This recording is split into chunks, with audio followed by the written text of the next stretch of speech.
Artlist.io.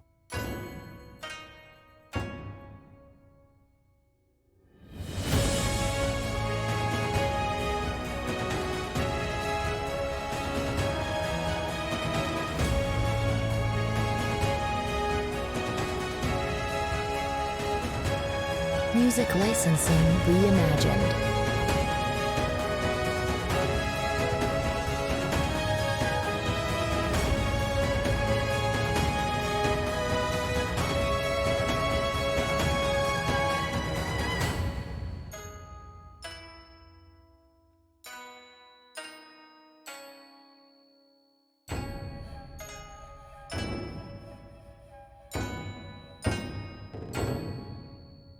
Artlist.io.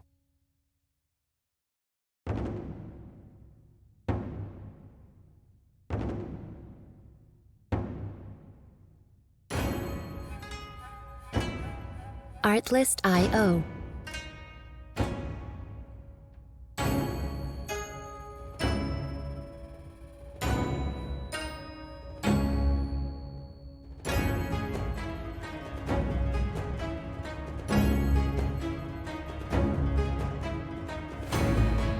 Music licensing reimagined.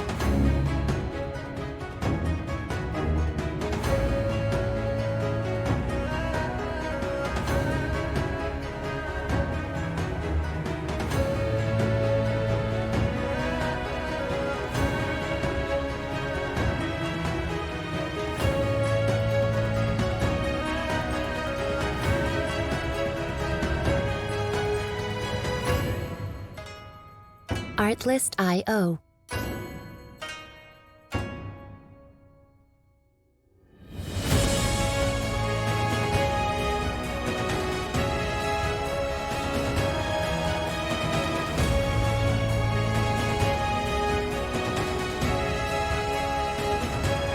Music licensing reimagined.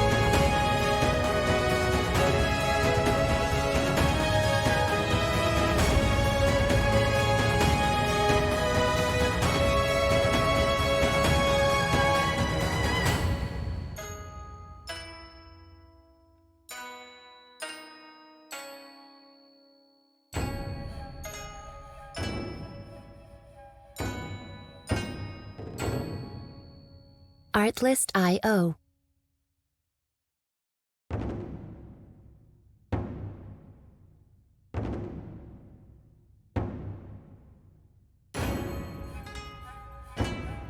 Artlist.io.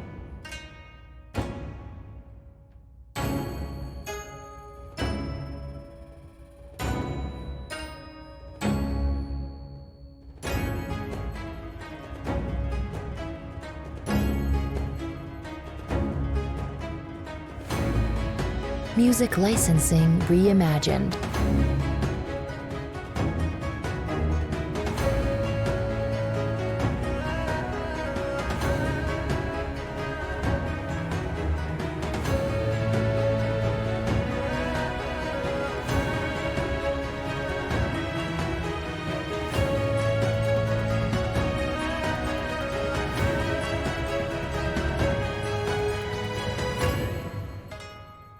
Artlist.io.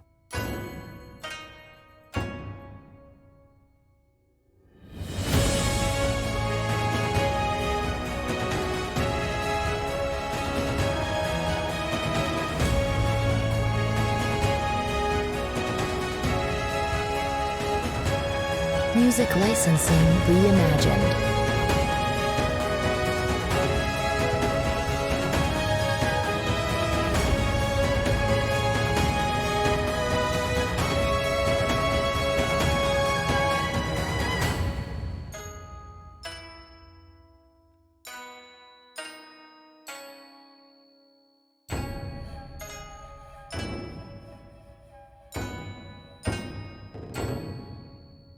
Artlist.io.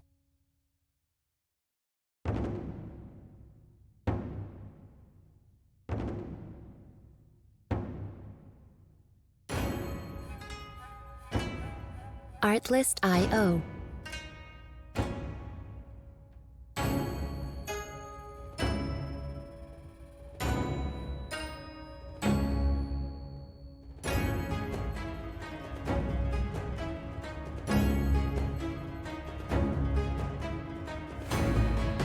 Music licensing reimagined.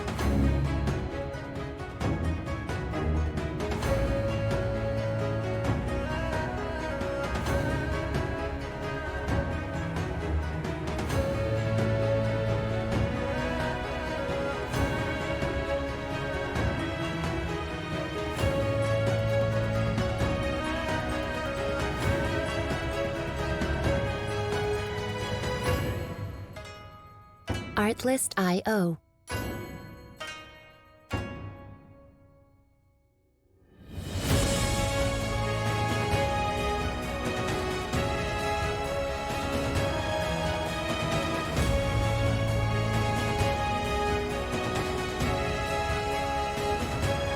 Music licensing reimagined.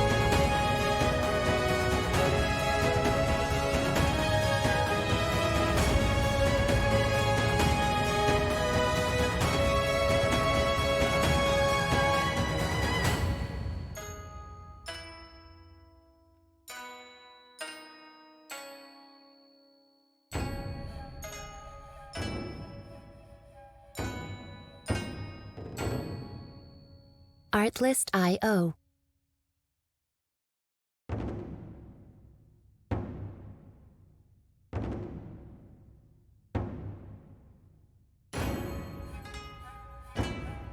Artlist.io.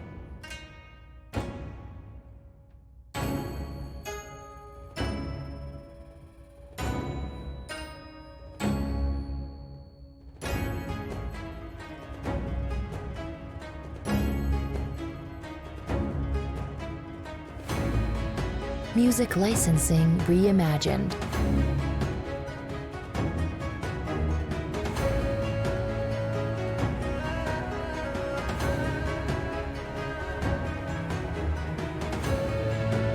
There are no stupid questions.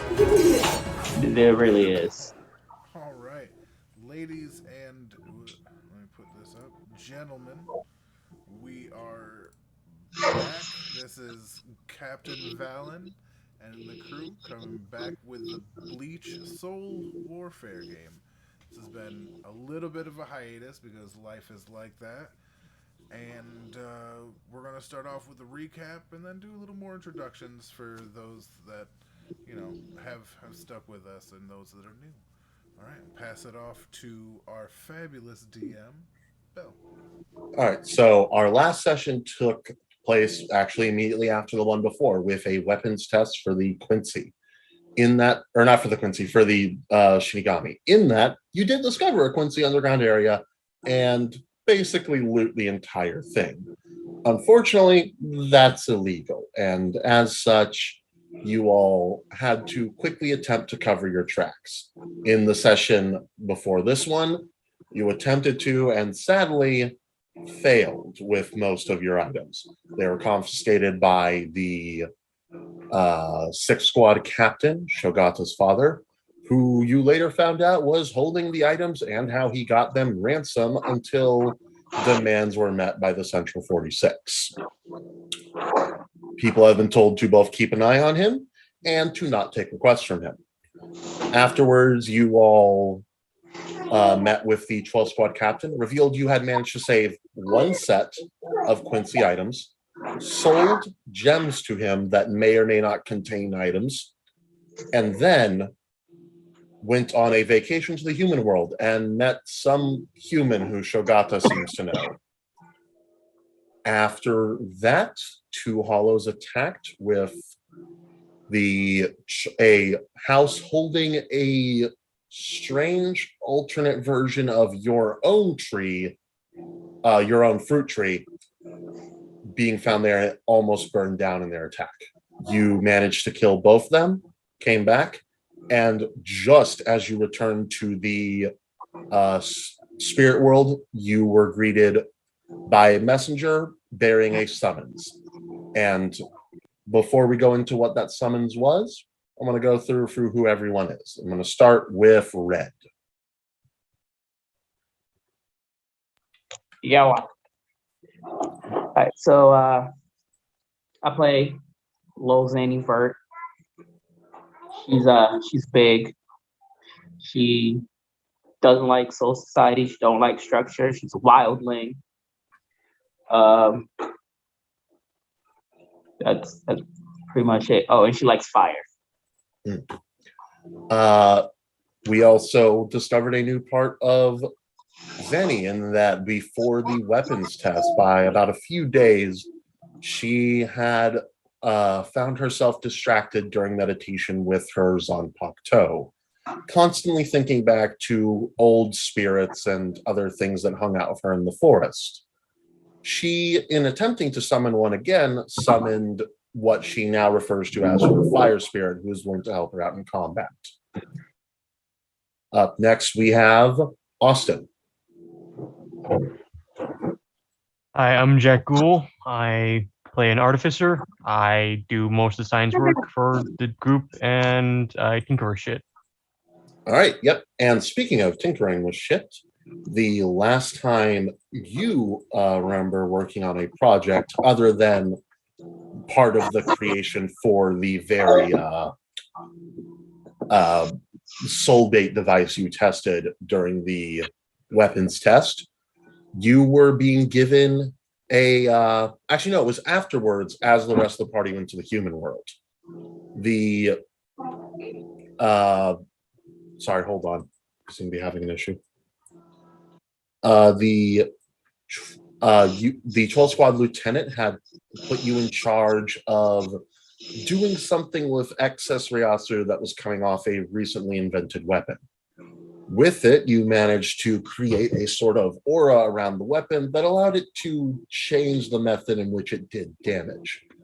Upon returning to Lieutenant, he congratulated you, which is quite out of character for the Lieutenant. He is very business professional, but also not nice. You did your job, good job. That tends to be his look in things. And then he just kind of walked away as he seemed to have been given a new idea from what you made. Just as he did, however, your captain's messenger bird arrived containing a grim message, which we will get into in just a second. Up next, we have Valen. Hey, it's me, Captain Valen. I play Yamato Shogata, a super highborn Shinigami whose enigmatic connection to certain things has caused a stir recently. And he's just looking for as much information right now as possible. All right. And during the few days before the weapon test, Shogata found himself reading yet again the book given to him by the wild creatures over in the land of the beasts. And at first, it was difficult for him to do so, as the beasts don't, while they speak English, they do not speak it in the same way when they're talking to each other. They speak symbolically. They use very different terms. And after research, you were finally able to put together what exactly it said. And what it said differed very greatly from what you had been taught as a member of the royal families for the story of the Soul King. In yours, the Soul King was merely a great figure. He supposedly birthed the original 13 Shinigami, and also in doing so created the original 4 noble family heads. You remember hearing of how he guided them to build various structures, including the entirety of Soul Society itself. You yourself know of Yasakani no Magtama, the weapon that was not a Zanpakuto, but went on to be the reason Zanpakuto existed, that was unfortunately destroyed and lost during some vague tragedy that is never really spoken of. This tragedy also wiped out half of the original 13 and the Soul King. It is believed that he can no longer interact with the world due to this and is simply hiding in another dimension, healing his wounds until he can return. The beasts believe very differently. They speak of the time where the Soul King no souls appeared around him. There were no people in the afterlife. They merely went through, faced some sort of judgment, and then went on.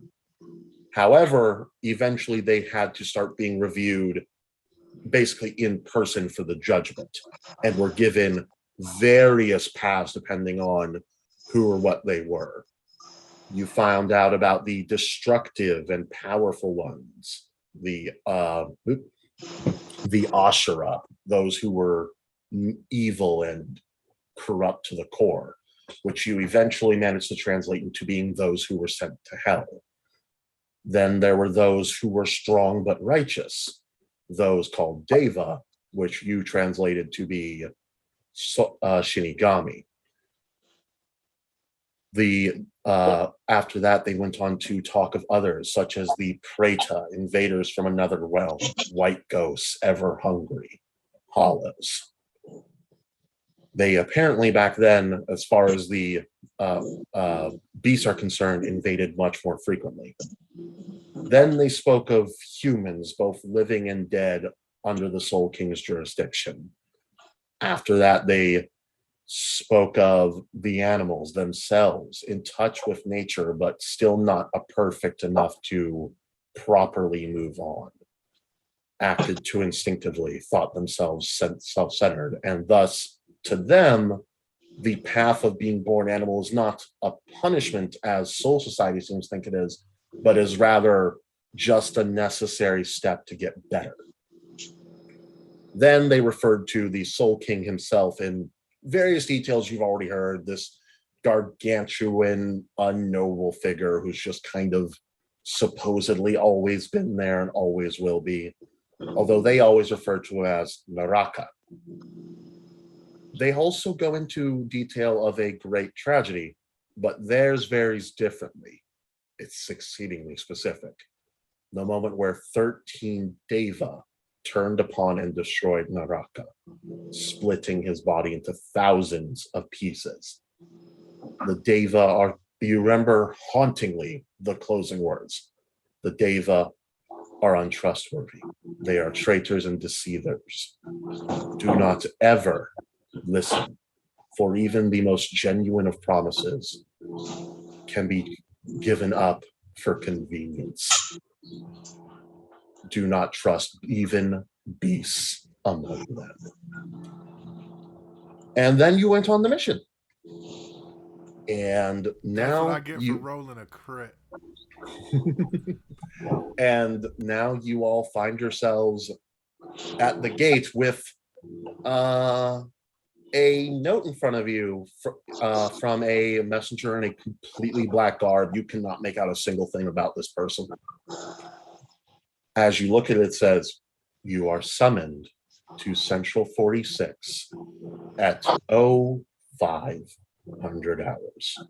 It is 0504.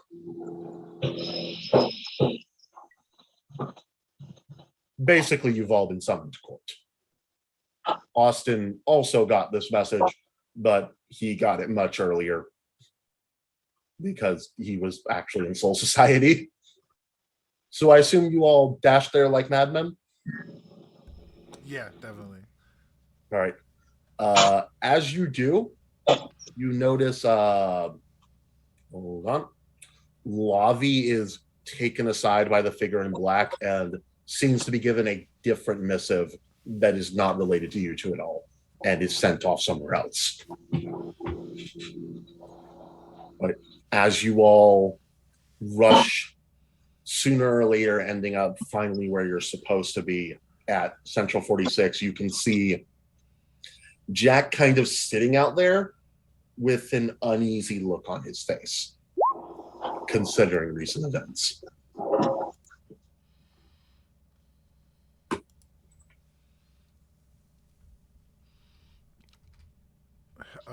Hey, sure gotta when he gets there and sees Jack, like, hey man, what's up? You know what's going on?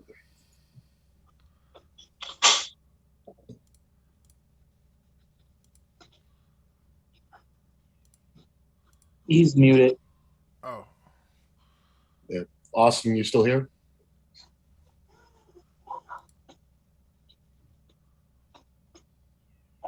he might have had to take the dog out. So Yeah, but usually he tells us. No, just checking on my house. all right. Oh, okay. Sorry. Whew, you're 'Cause fine, man. Just I'd rather not have you guys hear me when I'm moving around the house, trying to make sure I'm not suffocating or anything. yeah, no, that's completely fair, dude. How dare you take care of yourself and everyone within that house? Or I hear my dog whining to me. But yeah, I'm good. So you just asked me if I knew what was going on, right? No, I don't know what's going on, dude. Though it most likely has to do with the recent events during the testing, and probably the items thereof. Because they're not dumb idiots. Random items showed up that were tied to Quincy's. We just did a mission. You know, their say, and all that shit. It is at this point that the doors finally open and you hear a booming voice from within. Enter. You are late. He kind of like straightens himself up a bit, like composes himself, and then goes forward, and like really,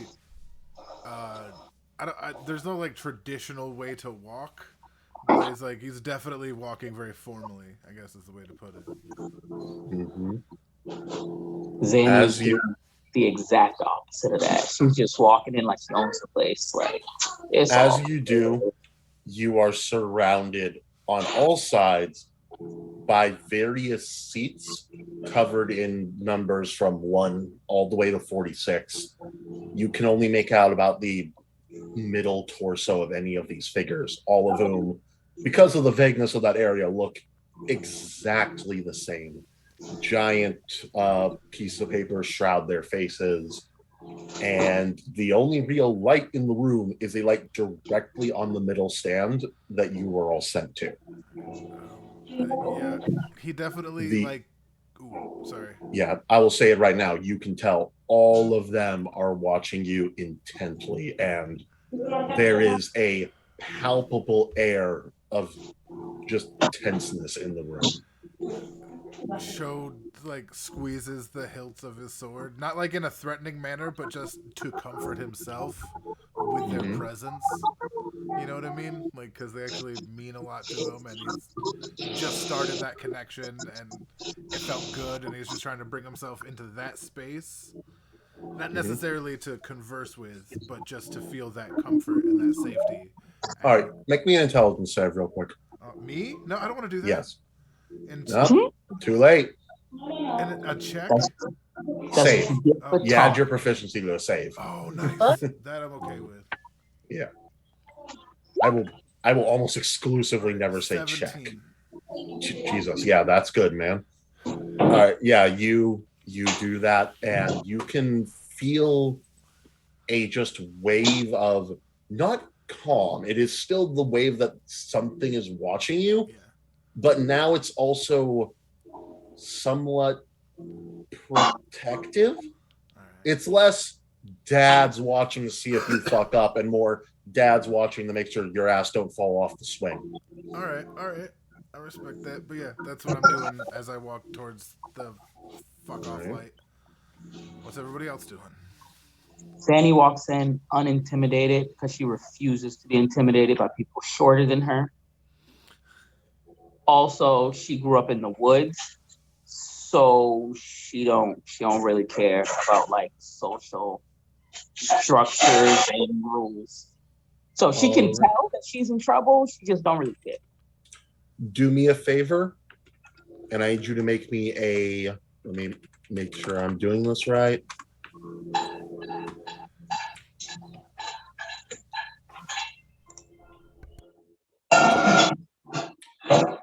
Make me a charisma saving throw. And then make me a wisdom saving throw. Okay.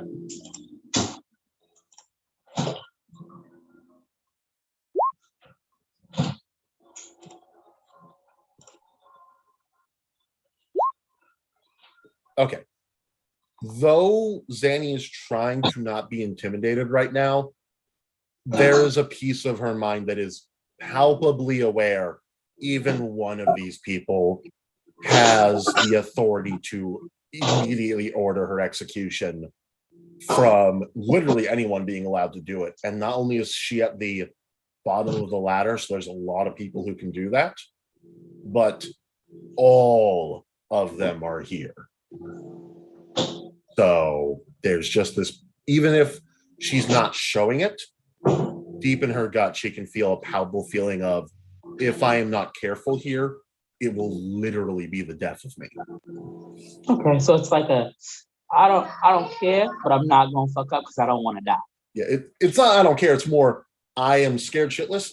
I am not giving you the satisfaction of knowing that I am scared shitless. I refuse. Because I feel like that's a very Vanny thing. Like, you can cut me, I will not let you see me bleed. Yeah, that is very much your personality. And then is Jack following Show's example, or No, he just walking in like a 12th squad member. all right, I need you to make me an intelligence saving throw. As you do that, Red, you can hear the breathing again. I can hear the what? The breathing from when you meditated last time. Oh, cool. Yeah. Can I like look for it? You can look around. It's not there. You don't see Not like- anyone. Not like look for it like Try. wise, but like inside. Oh, you do. You can't figure out where it's coming from, but you know it's definitely got to do with your Zonbokto. Word.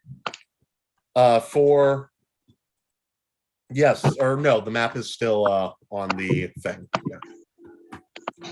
All right. So, for Jack, you hear in your head, what is this place? You don't know where the sound came from. Could I quickly do a check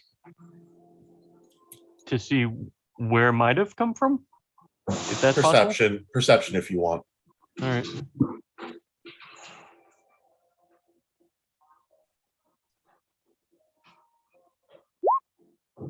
All right, yeah, you look around.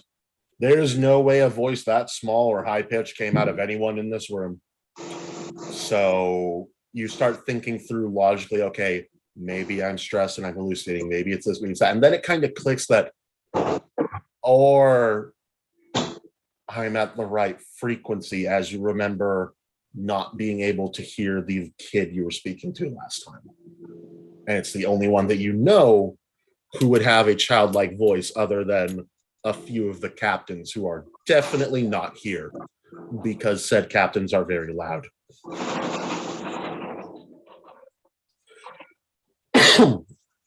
As you all manage to gather your bearings, you finally, or one of these voices speaks up.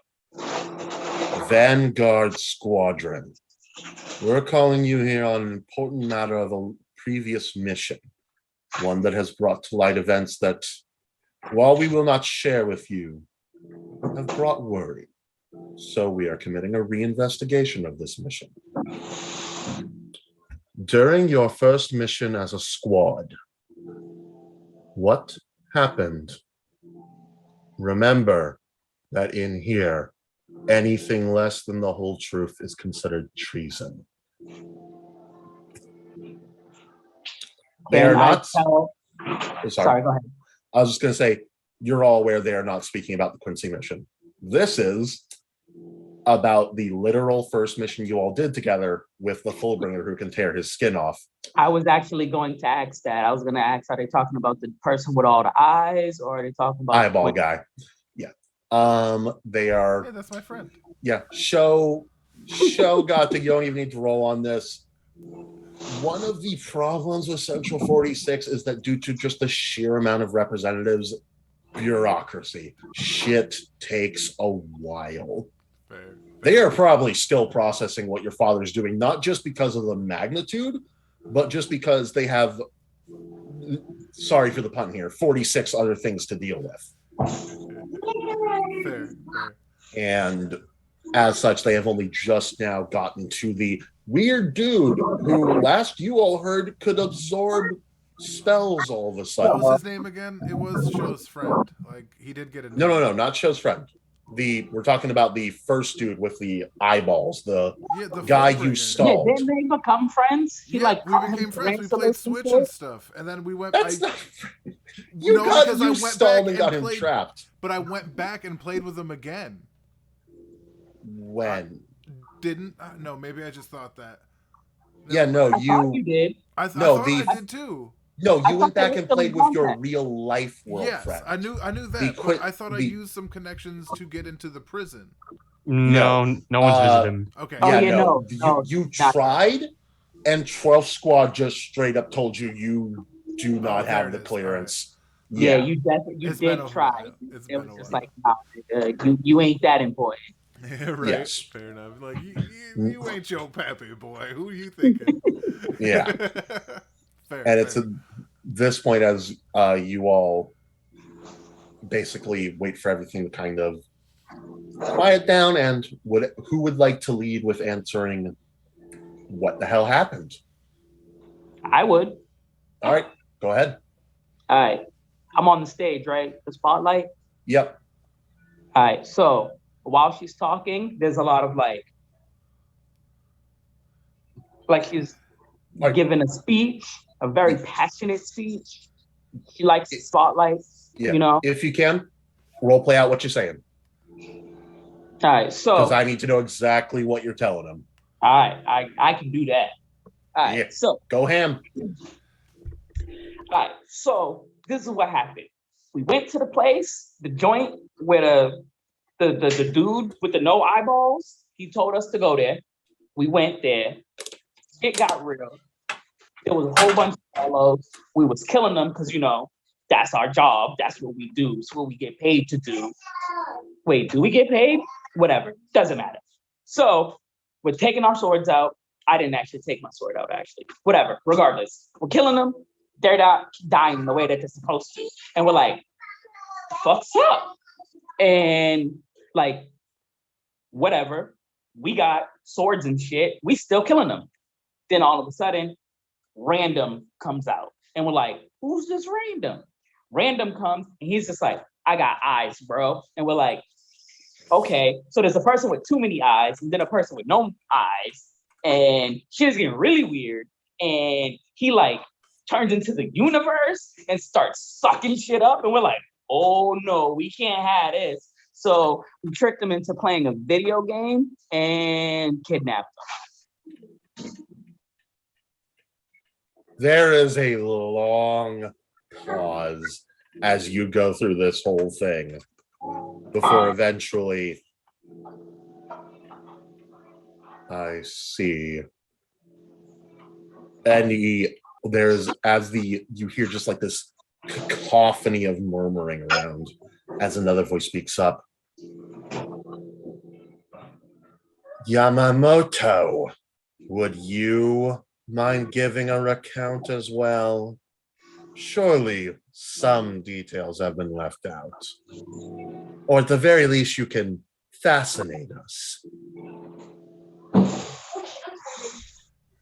He steps forward and just like with his father, super traditional, puts the sword in front of him, bows, stands back up, puts it away. It's like, honestly, my gigantic friend here gave the best details I think I could have possibly given, with the exception that he helped me get like 3 golden tarantulas and like a couple of the electric squid.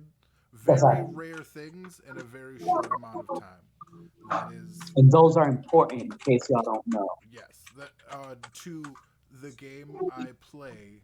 Enough. Oh, yep. Just Like his face is stone face. Like I can't do this. Jack Ghoul, what is your recount of the mission?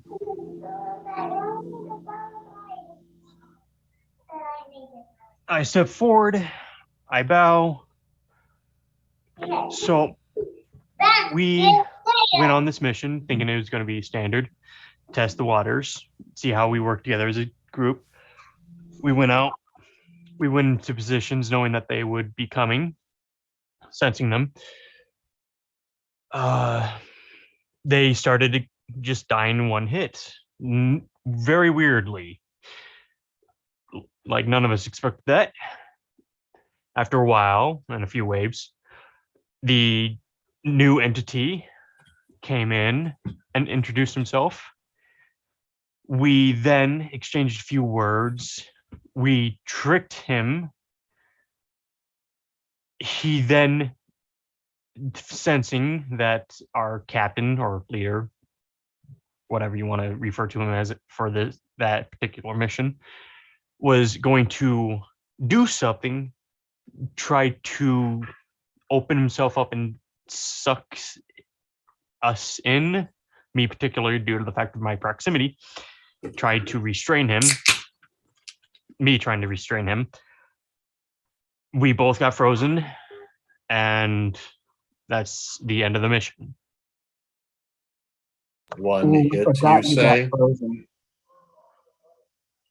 I didn't catch that. Sorry. One hit? Yeah, they kind of just were like paper in a rainstorm. It was very weird. Fascinating.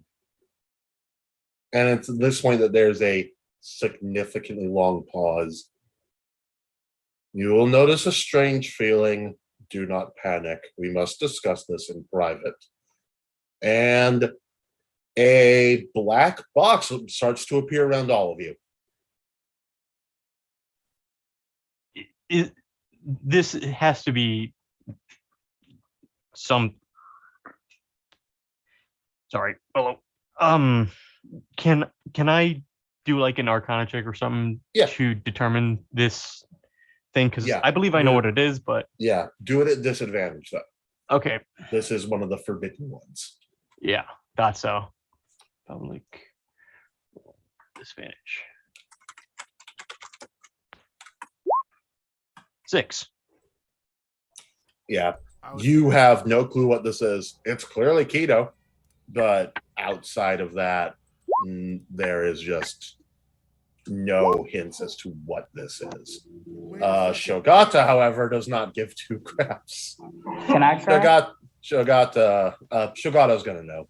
Shogata, you're at first confused, and then Jack brings up that it's clearly a level of keto above his record, basically what he's allowed to know, and then it clicks for you.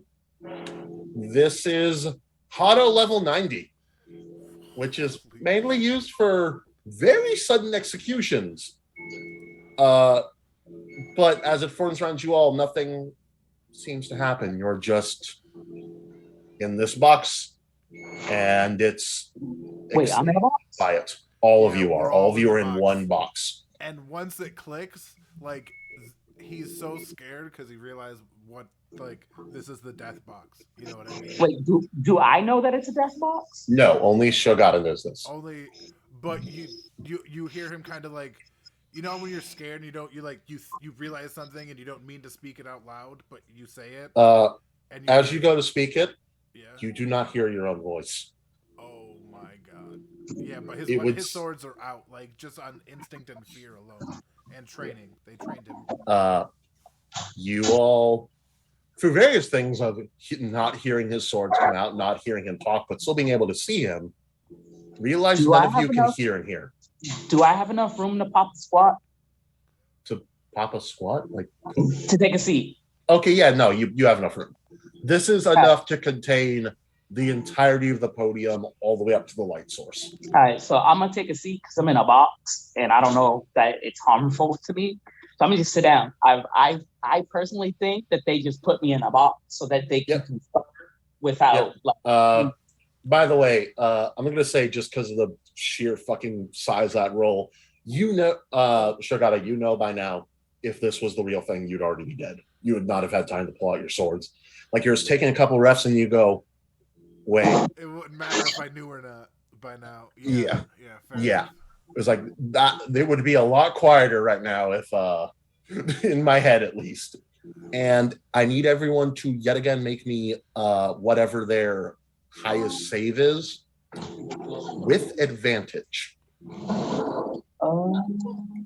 This is where I'm gonna roll shit. I just got a 16 and a 20, so.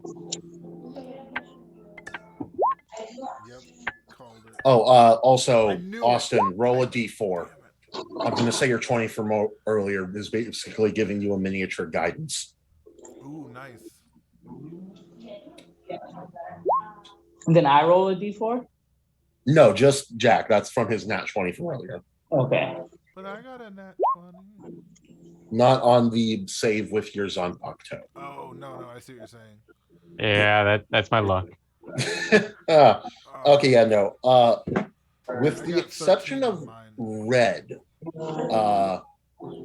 you all can feel like something is trying to talk to you, but communication is not getting through. Red, you feel something within Hold on, I you. think Valen wants to say something. Yes. Actually, this is just pertinent. Literally, once he realized that, he was going to try to go back to the calm place, because he was obviously taken out of it by the fear of the black box. So I just wanted I was going to reiterate. Yeah, that. no, you just kind of start breathing, and eventually you get back into that. But Red, you hear someone going, "The fuck are you? Are you?" And then it just keeps cutting off in your head. But something is talking in your head. Can I just meditate right now? Yes. Yeah, so I'm gonna try to meditate and like have that conversation with the bro in my head, because the bro in my head seems to know something that I don't. Just checking real quick. Did any of y'all hear anything I just said? No. Good. That means that's working for later. Wonderful.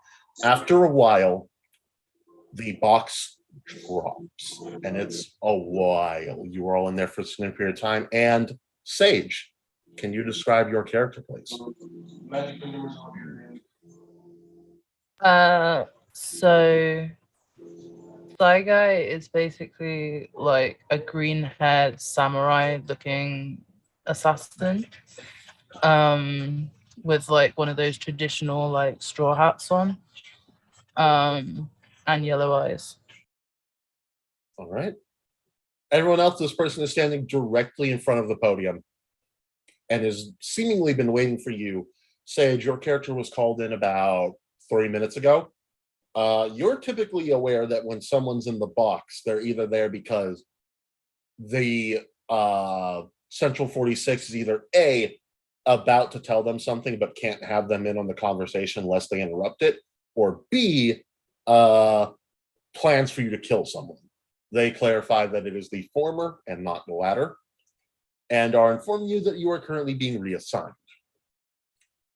Your mission, though the rest of the group is not aware of it, is to spy on what this new Vanguard squad does and make sure they don't violate any rules, such as, and it's at this moment that you all hear the deep voice man speak up.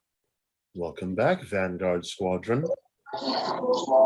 We are adding a new addition to your squad, since apparently at some point you all went on an unauthorized trip to the land of the beasts.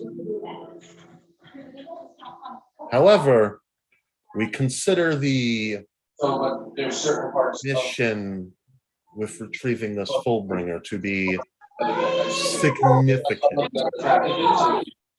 to where it can be overlooked. However, this one will be helping you all stay a bit more focused on your duties as Shinigami. And we would like to remind you that we are well aware of what mission you most recently went on, and that there will be questioning on that later. Once, and you, Shogata, you can feel the entire room looking at you. A certain someone comes forward with information. We will then be corroborating your story versus theirs. Until then, you are dismissed and are not to leave Soul Society. Before I Exception rolled, of missions from your captains. Are we? I'm still meditating. yeah, Shogata definitely has stood up and put his swords away I give by him a now. thumbs up.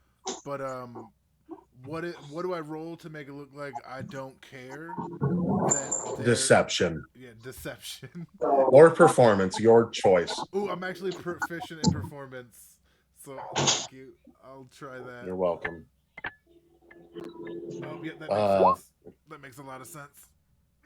The as stated sage, we're here to keep an eye on them, make sure they follow rules, and also make sure they don't go to places they're not supposed to without supervision. Because as you're aware, the issue was they went to the land of the beasts without supervision. Not that they actually went to the land of the beasts. But they have, of course, not told the party this, because that would make them a little less intimidating. Yeah, Val, no. They, no, you have a look on your face that just says, man, glad I brought the black pants. Right? Man, the brown And flex the rest of the group is afterwards free to go. The door opens behind you. All right, so Yep, I'm sorry. I was meditating still, sitting down, when there was just like you understood, just gave a little thumbs up. Yep. And as soon as the doors opened, I was out. Just got up and just walked out. All right. Yeah. Show does his traditional bow that he always does. Thank you for your time and consideration, and walks out. All right. While simultaneously giving Psy Guy this look like great. I thought it was side gay. Psy Gay? Like gay. Psy Gay, sorry. And giving Psy Gay that look like great. Fucking chaperone. Before catching up with who's The giant woman. the giant woman, Uzi Vert. All right. I assume both Shogata and Jack give formal bows as they leave, unlike Vert, who just stands up and walks away. Yeah. Straight bounce, full of disrespect, kinda. Not enough to get smited, but enough to be like, I don't care about y'all. Yeah. All right. So, Guy, I assume do you follow? Yeah. Right. I was asking Sage's character. Sorry, what was that? Do you follow the group as they leave? Oh, okay. So she waits for them to like head out and leaves at the back, and like as they're all leaving, she gives a nod to her commander. All right. You don't see the Central 46 guy nod back just because there's a giant piece of paper in front of his head, but you get the feeling he has acknowledged you. Nice. And as you do, give me just a second while I make sure I'm doing this correctly. You actually do see your commander standing outside.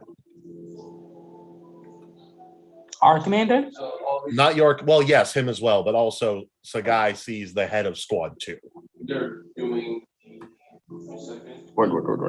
And give me a sec while I type stuff to make this actually work, because this is the point where the screen's going to change.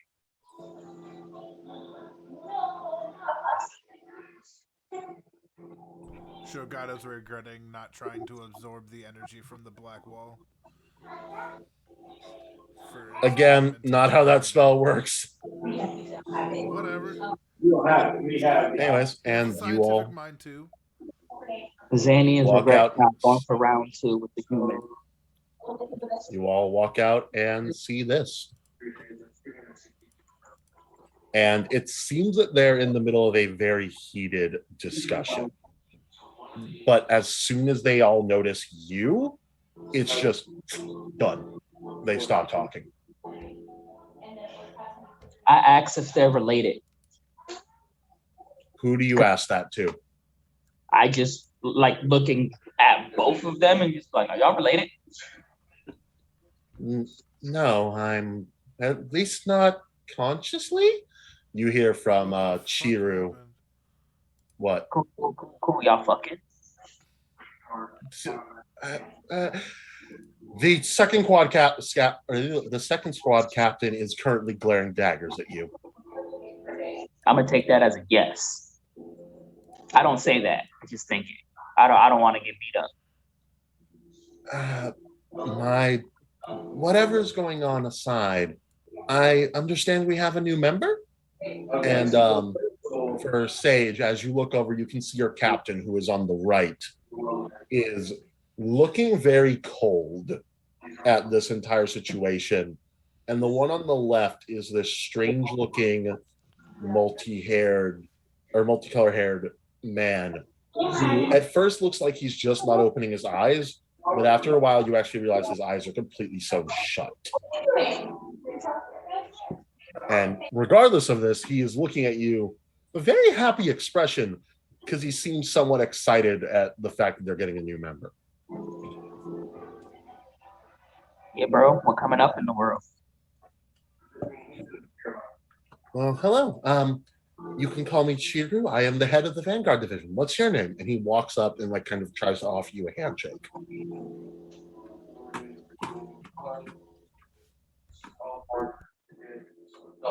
Sage, you're still muted if you're responding.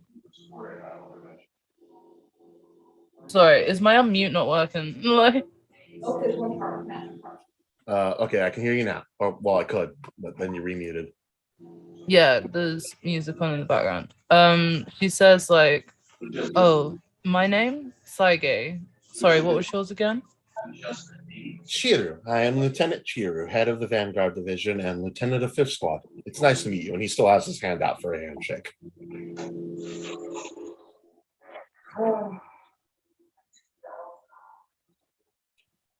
And after the few moments of not getting a response, he kind of just pulls his hand back awkwardly. Oh, nice to meet you anyways. She just nods. She's not very good at people. Red, I'm sorry to ask, can you mute when you're not talking? Oh shit, I thought I was muted. No, I can hear everyone in the background, dude. Dang near know your dinner plans. Teasing. But yeah. And so this one he turns back, well, though I know you do not care for this, thank you for giving us yet another member to work with. And thank you for notifying me of the situation with Lavi. I'm very sorry about that. She goes, don't worry about it. It was necessary. You all don't do anything stupid with one of my few good members, please. And you watch she turns and walks away. And it is at this point that almost instantaneously as she left, another person arrives. One who everyone in this group recognizes as the 2nd Squad lieutenant. Hey, long time no see, sucker. And he's like, just seems like he's purposefully messing up this dude's name as he pulls out a cigarette and lights it. Hello, Takashi. Sho gives him a look like, let me get one of those. Yeah, no, he hands him one. You're like, you put your hand up slightly and there's already one out. It's pre-lit. Nice. He's already, yeah, he just had a very stressful day. And I'm, by the way, for the record, for those who weren't here the last time this character was introduced, cigarette is in quotation marks. And for Sage, you recognize this as not only your lieutenant, but the guy who usually gives you your assignments, because the captain only deals with high profile stuff. He is an expert hand-to-hand player, is infamous for being a gambler or gambling addict, and is one of the more laid-back members of your squad. Question: would your character allow nicknames? She allows anything so long as it like keeps her undercover. All right. Sup, Egg? How you doing? And he's just kind of still. I'm alright there. How's it going, Smokey? She just assumes it goes two ways. She's like, Oh yeah, anything no, to he keep allows her that. anything. He fucks with you, you fuck with him. Equal trade. Not bad, not Good times. bad. I'm trying to work together one of my usual little seated officer poker games, but no one seems interested yet. Well, you know what they say, play your cards right, you never know what will happen. Precisely. I hear you're getting assigned to this weird little group here. Featuring, of course, our favorite people as the Amazon, Glasses McGee, and Mr. Wooden Swords. Like you see him shrug, like, oh, I thought that was gonna be worse. You know what I mean? It's like, that's fair. Oh, Sage, I don't know if you're aware of this. You all do have your own copy of the NPC sheet in that chat. You should be able to edit it and make your own notes if you wish. I don't know if I ever see it. No, I'll repost that's all it right. later then. Yeah. And it's at this point that he's kind of looks around and goes, so you all got any missions today? And Chiru just kind of shakes his head no. I was mostly planning to spend the day relaxing until something comes up. Although, and then before he has a chance to expand on it, Takashi just kind of waves him off. Yeah, I know. Trust me. You know you're not. Yes, I'm aware. I'm also not supposed to know. When has that stopped second squad ever? Fair enough. I don't know if anyone else has plans here. Do you all? There's really nothing for any of us to do. I say we take another trip somewhere we're not supposed to go. You see Chiru like visibly tense up when you say that. Like, we're already under scrutiny. At the very least, can I be allowed to accompany you? Yeah, it's a party. Everybody's invited. Yeah, you can definitely tell that Shogata had some shit that he definitely wanted to do. That this 1000% put a rock in his shoe about. Like, you know what, buddy? You hear Tachi speak up. I got a feeling you're gonna stress them out being there. Why don't you let me do it? I'm a lieutenant. As far as legality, they can't give you or any of them crap so long as I'm with them. And let's face it, I'm way more fun to be around than you are.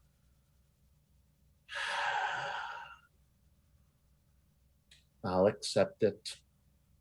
But if I find out you did anything illegal, and as he goes to point him with his hand, he's like 10 degrees off course. Sage, What's up, Sage? Oh, yeah, just like when possible, if I could like possibly nip out, because unexpected life. So like dip, like full dip, or just a break? Probably full dip. So like when makes logical sense. Honestly, right now the second squad lieutenant would be a good out. Okay, cool. he could easily just get a message that says, we got to go right now, and Yeah. your No, that's original cool. squad Super takes sorry about priority. that. Yeah. You're fine. Cool, You're cool. fine. Sorry. I hope everything's going okay for you. Oh no, it's all good. It's all good. Stay safe. As he goes to offer, and almost like right as Chiru is gonna agree, a messenger bird appears on his shoulder yet again from 12 Squad, and as he reads it, he just kind of gives Sagai a look, and Sagai knows this look. She's just disappeared, gone, as well as him. They are both instantly gone, and you don't know what for. They just decided they weren't going to be here. Chiru kind of just looks around for a few, looks quotation mark around for a few moments and goes, I guess something happened. Are you sure you want to go where you're planning on going?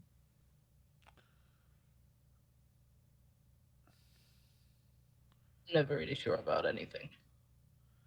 Oh no, that was at Valen. I was just saying you and the second squad lieutenant have just gotten a note that the rest of the party doesn't know about. I'll explain it to you later, but you're free to go now, whatever's going on.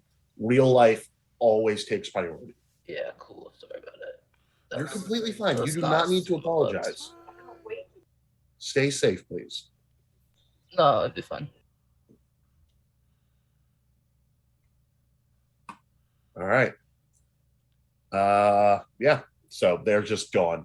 And Chiru seems to be asking, kind of not asking for details, but asking if this is important.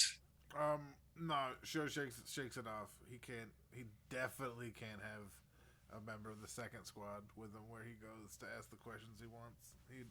This whole thing threw a old wrench in his plans. He's like, what about me? Really, it was just gonna have to be us. So, and it's not like against you guys. It's more like, it's. I can't tell you without telling. You're beautiful though. You can see him. You can see the weed hitting him a bit. He's like, yeah. I want All to, right. but like, I just can't, man. For everyone's sake. I can't say I understand, but I understand the sentiment. However, I will require someone to go with you. Is there anyone you'd be comfortable with? We don't need to go right now. We can go later. I can do this any old time. It doesn't need. God damn, it really is hitting him. Yeah, he's like. So yeah, it doesn't need to be right now. We can. I don't want to. Yeah. Okay. All right. As you explain, he just kind of nods slightly in seemingly half confusion, half I don't feel like I'm getting anything out of this. I'm just gonna drop it kind of thing, and is just gonna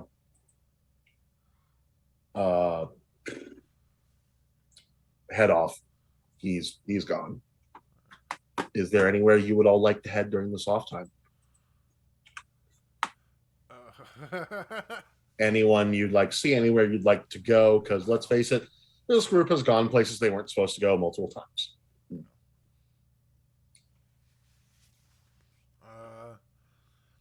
Show looks over at Jack, like, and kind of like gets a little close to him. Is like, you want to check on the progress of, what the captain's done?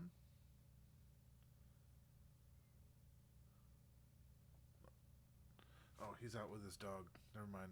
Yeah, he's done that a while ago. Hope he's okay. Well, In that case, we'll go. We'll start by going with over to Vert and kind of like tapping her on the on like the elbow, giving her one of these. Boop boop boop. Because it's a tall bitch. Say, hey, we should check on your fruit. Muted. Are you talking to me? 650. Oh, I can barely hear you. Oh shit, sorry. I said we should go check your plant, your garden. He says with a wink. Oh yeah. All right, word. Yeah, we can do that. It's like back here somewhere. All right, so you're all going to the mansion then? Yeah, we're gonna head back to the squad mansion and specifically check out the garden. All right. The garden is actually not there, but that is a garden is where we planted the tree. Yeah. Right. The tree is about this house right here. It's a botany area that technically belongs to Chiru. It is the seemingly the only area on property he owns. Oh, I thought it was the one they. Oh, it's for the entire squad. He lets them use it. It's just where he almost always is. No, I thought they planted one out back, didn't they? We planted it in the garden, wherever that is. Oh, all right, then never mind. Yeah. Which is basically this kind of greenhouse-esque thing that you all go there and you're checking on the fruit, I assume, because you planted a seed. You don't know if it's going to turn into a tree or not. Yeah. And strangely enough, as you arrive there, it's formed into a series of intertwining vines. It is not at all a tree you know. It's just kind of sitting there. It's twisting. It's winding around itself. And there is one fruit right at the end. Can I check it out? Try to see what's up with it somehow? It looks very similar to your dragon fruit that you made last time, but it has, instead of spikes, like the big long spikes, they're now smaller and rounded, and there's swirls within the actual fruit itself because the fruit's slightly luminescent. And it just kind of seems to be moving around in this swirling pattern. You're not sure if this is an effect from Chiru, because Chiru's almost always meditating in here. But it's definitely not the same after planting it. You still have, by the way, actually no, because I said that they rot quickly. Your original fruit is rotted on the ground and kind of being used as compost for the rest of the food or plants around here, which have grown significantly because of it. Oh, nice. All right. Now, this thing makes one hell of a fertilizer. Oh, goddamn. Okay. Is the fruit full grown? The one on the end, make me a nature check. Can I support him on that? You can. You have advantage. You have advantage, as some would say. You have the great googly moogly.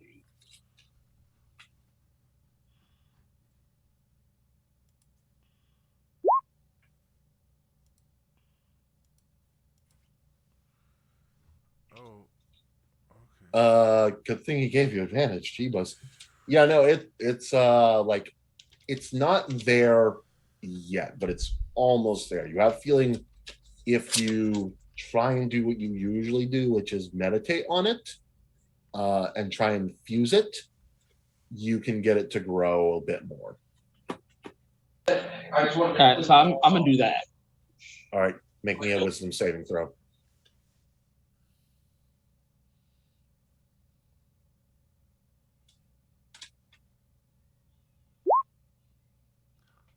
Yeah, no, you do. You infuse it, and some of these swirls start to fade and move to the outside of the fruit, as if the fruit itself is swirling rather than the energy inside of it.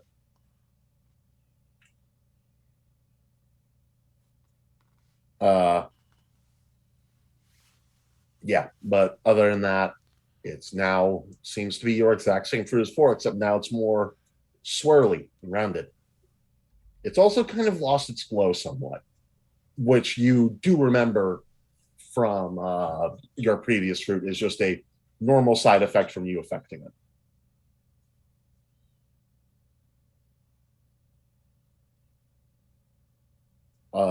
Yeah, Austin, if you want, feel free to roll a Arcana or Nature check, your choice, to try and figure out what caused this. Okay, they're pretty much they're exactly the same. Not with advantage. Can you hear me? Yeah, I can hear you. Well, my luck's holding up. Can I do an Arcana check? Yeah, no, there's too many. I'm going to say, since he did one, no, there's too many variables here.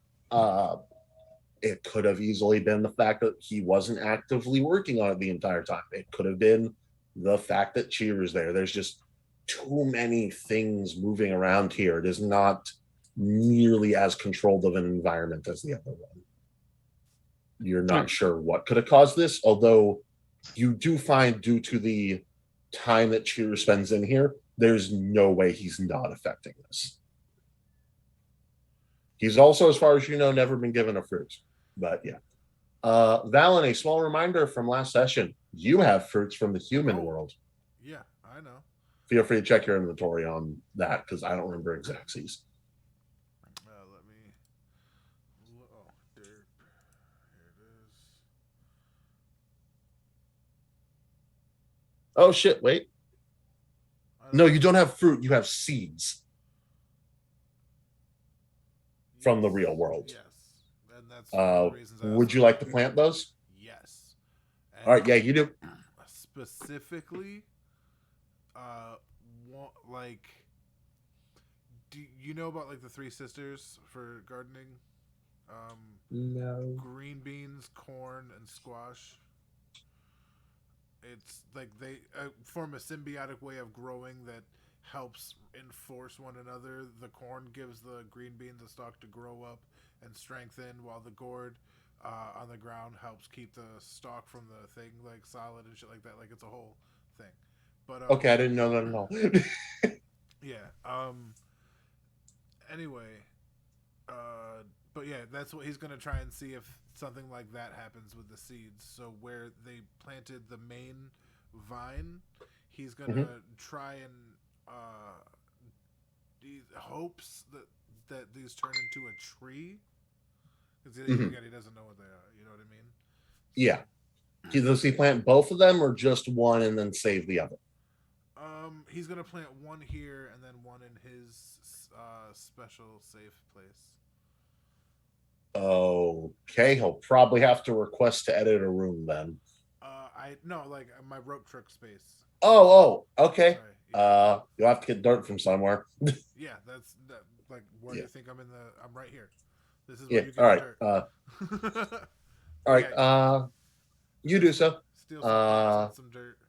Do you just make a pile of dirt? Okay, you get a pot. Okay. I get. And you put it in pots. 2 pots. Yeah. All right. So the other one is currently buried. Just the vine is in the ground. Yeah. It is not. There's no pot. So wouldn't you only need 1 pot for the 1 seed that you're keeping? Yes, but I'm bringing 2 pots with me. Okay. To my space. All right. How do you set this up? Just for me understanding how it's going to work. In your safe space, the other one's pretty simple. Oh, I was like, I just put dirt in 2 pots and then hold them. Like, essentially, he's just gonna have space where he plants them, like just like a regular, we'll say like a house plant or something. It's not like he may switch the location of the coin to the soil of one of them, to the soil of the new seed, Mhm. And yeah. So Oh, there's a yeah. couple of, and who knows what he's like, well, shit, this thing has this. Maybe my thing has something with seeds too. You know what I mean? It got him thinking and preparing for the future. And who knows when you need some fucking dirt. Yep. All right, you do all that. It takes a few minutes, but not long. Chiru is meditating there, seemingly. He He acknowledged, hasn't done like it you. yet. He's just Oh, okay, holding the two things right now. He's okay, gonna go to his room later. yeah, okay. As you're doing this, Chiru is just kind of sitting there. He doesn't seem to be bothered by you all, but he did notice your presence. Like he just kind of looked in your direction, looked quote unquote, and then went back to meditating with his sword. And is that it Am for I still everyone? meditating? You can choose to meditate if you want. Yeah, because I was meditating on the plant. I don't know if that like. Oh yeah, no, stopped it. you got it full grown now. Oh, all right. And as I said, it's the swirls have gone from energy swirling inside to being actual swirls on the fruit itself. All right, I'm It is gonna not, take. it's not exactly the same, but it's still similar. I'm gonna take. I'm gonna take the fruit. Right. For just because I know most of us here are One Piece nerds, picture a dragon fruit, devil fruit. I was already picturing that in my head. Yeah. And you take the fruit. Do you do anything with it, or do you just kind of Yes, keep I want to check to see if there's any seeds inside. Jack, I'm just gonna say you notice because you've done it before. Seeds with these ones seem to only come up through purposeful creation. You're honestly not sure how Vanny made one without implements. Vanny, you just kind of remember meditating, getting really hyper fixated on meditation, and then waking up and there were two fruits and a seed. But yeah, Jack is very much aware that typically these things do not come with seeds. You create seeds, and that requires a lot of effort. I'm gonna eat it. You eat it? Yeah, I'm gonna eat it. All right. It's spicy as fuck, which is weird because last time it was sweet. Other than that, it's still as juicy as ever. Still has a heft to it. You're sitting there, kind of just. It feels weird going down because, you know how like the inside of a orange is a bunch of seed-like things that happen to be edible and are soft. It's like that, but they're hard. It's the whole thing is like going down, and it takes a bit to get used to eating this. I'm gonna say next skill check that is related to your wisdom modifier. You add a d4. Yeah.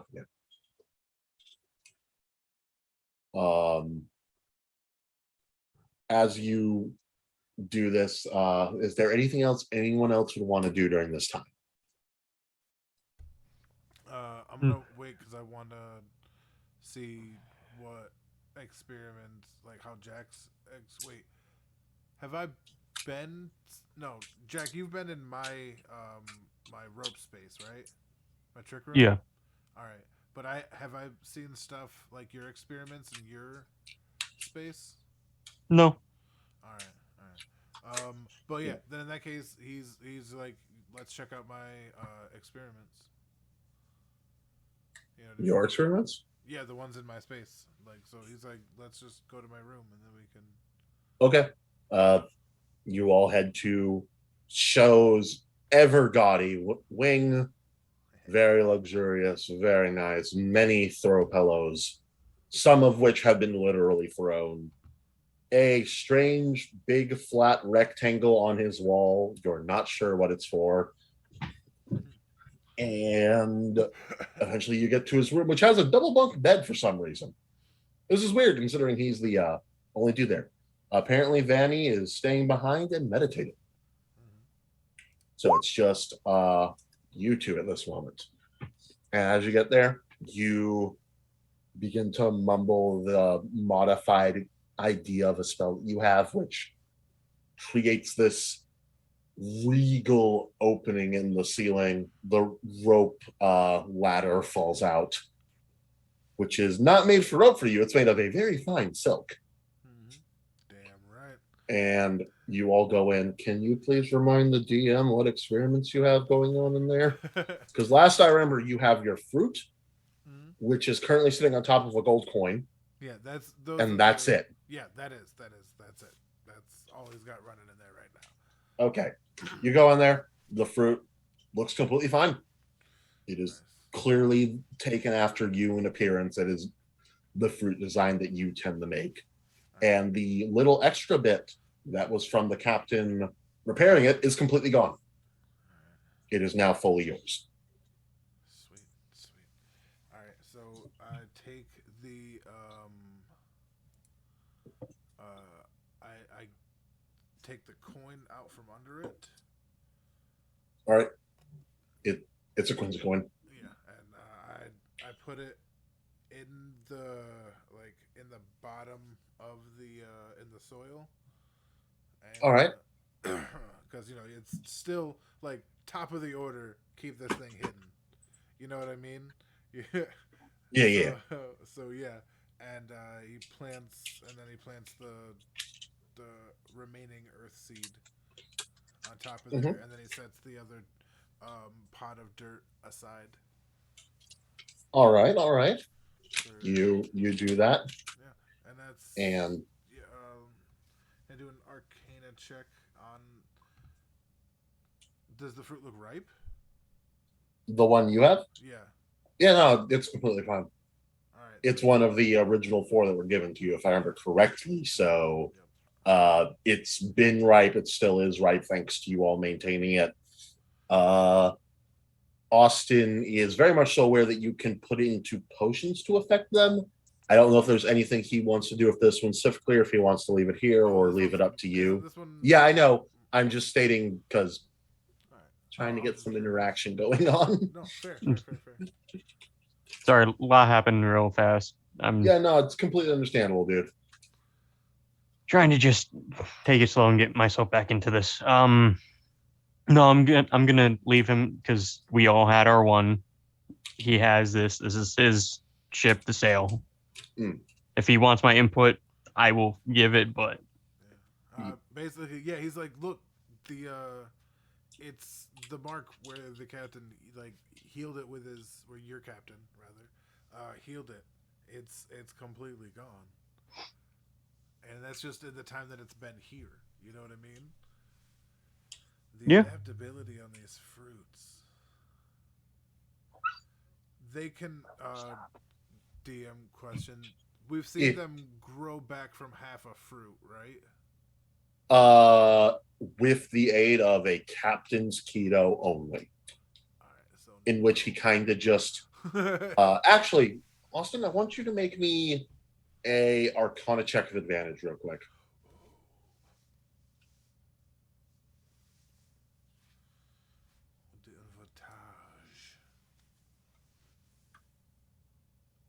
Yep, no, that's good enough. You remember from your experiment where you looked at how these things change under a microscope? What your captain did was basically rewind time enough for the fruit to just put itself back together, because it's capable of doing that as long as it's in close atomical proximity. Not that he repaired or healed it, but more so that he put it into a position where it could repair itself, as it is off to do. he didn't repair it. He just influenced it to the point where it could heal itself. All right, so that's something beyond either of us, even working together. Oh, hell yeah. Fuck. All right, then planted that. I might have to sneak back to the real world and check the fruit I left at the temple. You want to leave the Soul Society with the eyes of the 48 on you to check a fruit that you left in the human world that belongs to in the Soul Society world. Oh yeah, he wasn't there for that whole thing. I said I want to intellectually, not like I want to physically. It's more like I'm curious to see the effect of a sacred holy place on one of these. Given that this is like it seems to like reflect and adapt to the presence and influence of the person most connected to it. I wonder what I guess a god's influence would be.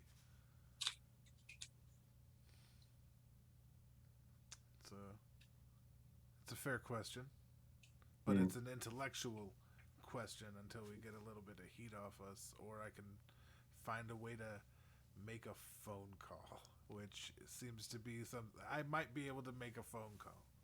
You want to entrust your human contact with a mystical thing that we don't fully understand from the soul world, again, in a temple. Oh no. I wouldn't contact them. They couldn't possibly know. No. This would have to be like I would have to try to pull like I would have to make a phone call, like pull a string to have somebody go get it. Like I can't leave right now, but my family has servants. I don't. Oh yeah, you're unseen servant. Yep. Right. He doesn't need to be seen to go get shit. All right, do you send him to go do that? Yes, it was kind of the idea. All right, what's the duration on that spell? And also, don't forget to use the spell slot. It's a ritual, so I don't. Need Oh, your ritual counting. Okay, never mind. It's gonna take me a minute to get him, and we've done it that it's just a house servant. You know what I mean? Yeah, and, a house servant with cloaking technology somehow. Yeah, it's like one of the unseen, like literally like one of those people that are so low you don't even notice because like yeah. Anyway. Yeah, Jack's family. I mean, what? Oh, burn! Wait, no, that's nah. Stop. That's a lie. I mean, yeah. Jack's family is stated to be really good at modifying crap. Yeah. It says an hour. Okay, yeah. So you do that. Austin, is there anything Jack would like to do during that time? No, if he might just wander off and get a bit of food. All right, not further because this is going to be a while. So it's like, is there anything you want to like craft on or work with or anything like that? Yeah, anything you need help on? Because I did everything here. I mean, I'm still getting my lab together. I'm getting materials when I can because it wasn't fully renovated for me, right? I don't have, unless we go back to. No, I'm gonna go check on the fruits. All right, the fruit. Okay. You do also have a seed there, by the way. At the house. At the house. I thought you meant back at 12 Squad. Okay. Yeah, that's where I was going. Yeah, back at 12 Squad, you have a seed there that was very recently made. A fruit that has not been modified at all because no one's really handled it full on, and one fruit that you put into your potion that I can't remember the name of.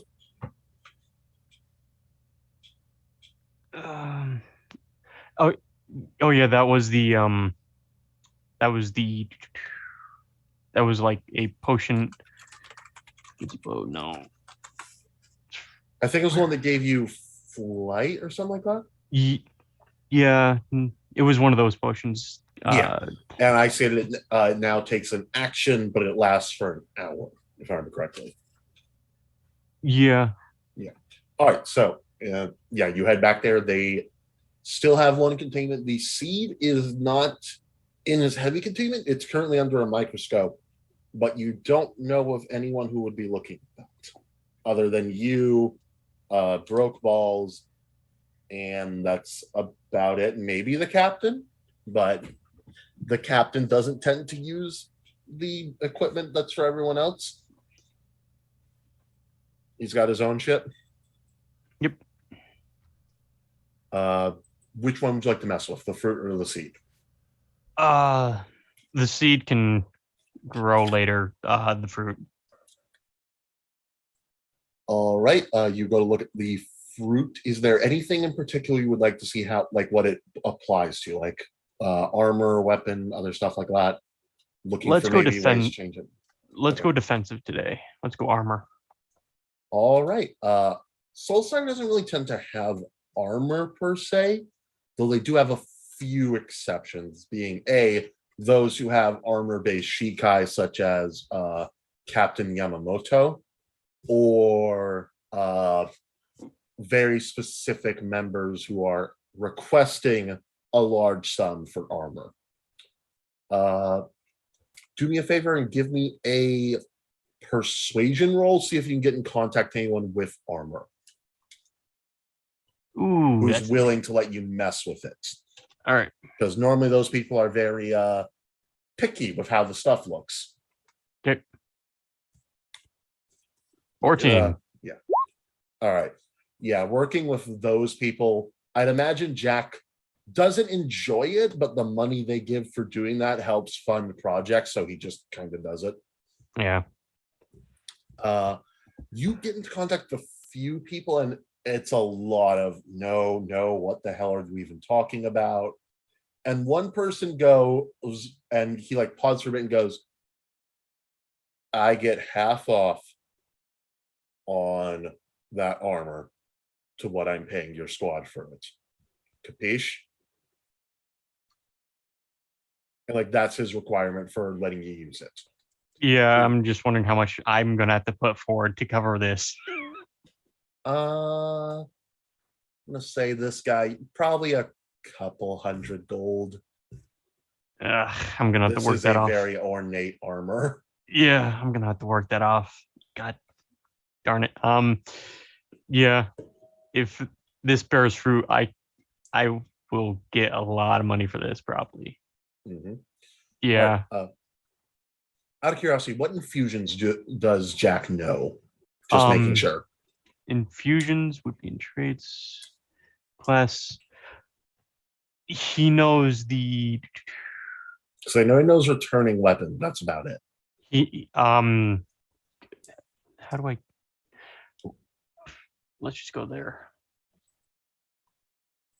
Artificial infusions. He knows the alchemy drug, the homunculus servant, returning weapon, and the spice bag thing that allows him to just pull out spices a few times a day. All right.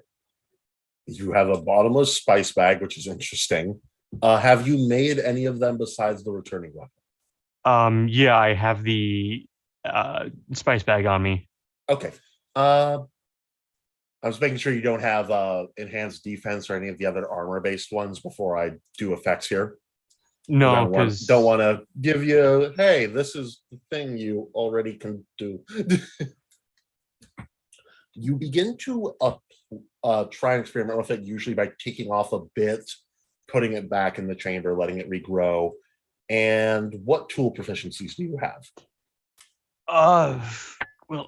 Tools, alchemy, brewery, cooking, glass blowing, thieves, and tinkerers. An interesting set for all of those. I'm gonna say alchemy.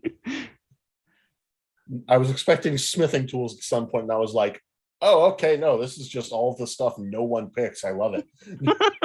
Yeah, because I didn't think I was going to be able to work with any metal, so I was like, yeah, let's just go with more nimble fair. and That is small. completely fair. All right. So how do I do these again? I don't really do these. I'm sorry. You're completely fine. You should be able to click on the tool itself or the tool proficiency, and then that should let you roll it. I'm not sure on that. My dog. God damn it, Will. Hold on, give me a second. You're fine, dude. She's having a small panic attack because there's still some lingering smoke. Yeah, that's fair.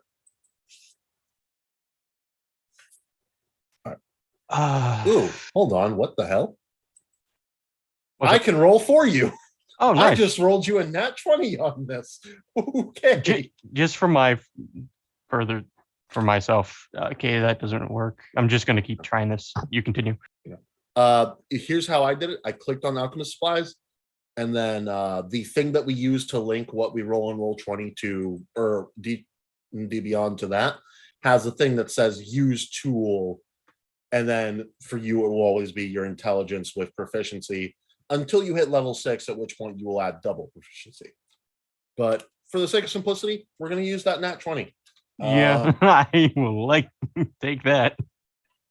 You, after a bit of trial and error, you keep going through. It's not really infusing into the metal properly, but then you remember something and you look around to make sure no one is here to mess with your thing, and you basically melt down his armor, and then you just kind of squeeze the fruit into it, and as you reforge it, you get it exactly as it was before, except now it has this new kind of metallic sheen to it. It is very bright, and you have a feeling it's going to have some magical effect happen based on whoever puts this armor on.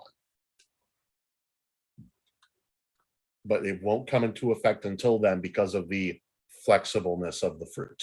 So will it quote unquote bond with the person and thus work only for them?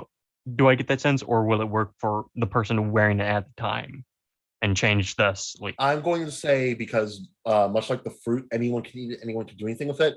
It shouldn't bond to them unless something goes horribly wrong, but it will gain an effect based on whoever wields it first. Yeah, I don't mean actually physically bond with them. I mean it bonds with their reishi, and then they alone can only use it. Yeah, no, it's not like they're he's going to put it on and someone else is going to put it on and that's suddenly going to be heavy.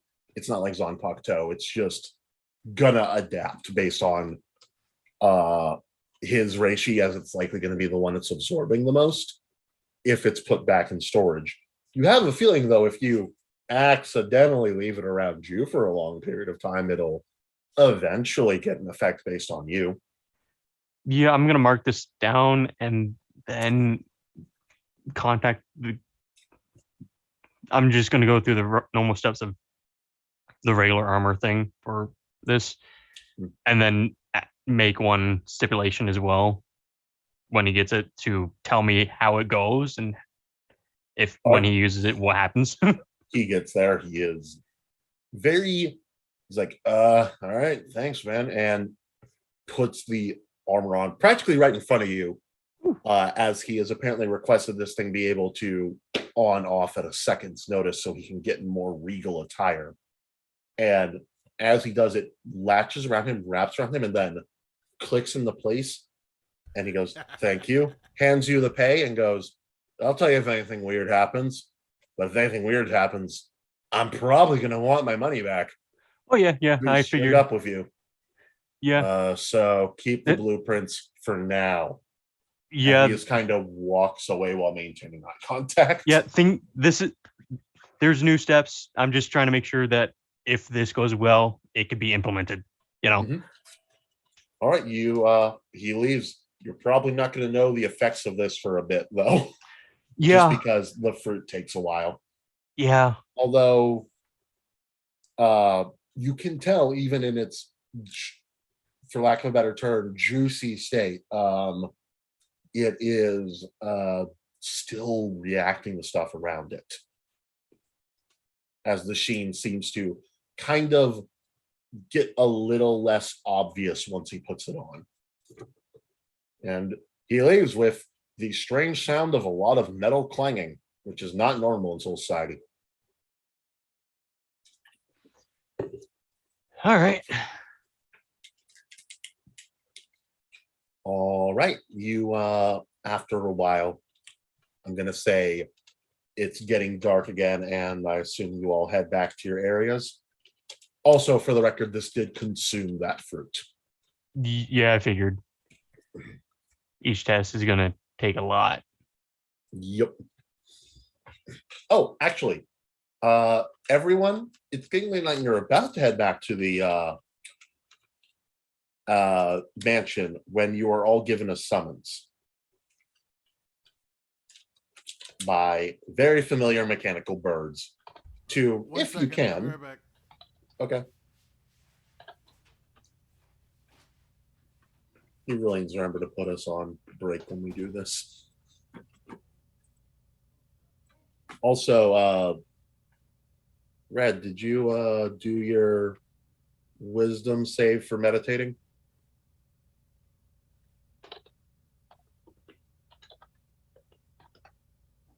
Red, you muted.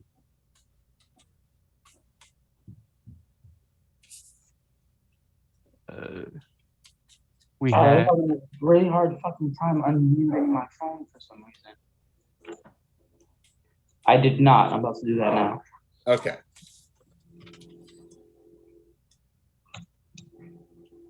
And I assume you're meditating on your sword? Yeah. Yeah, because you ate the fruit. You don't hear much this time. The voice you heard earlier is not responding back.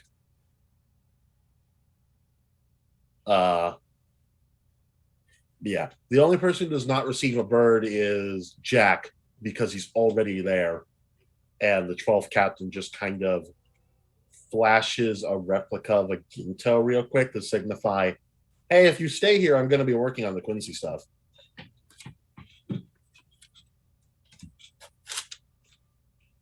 So does he stay?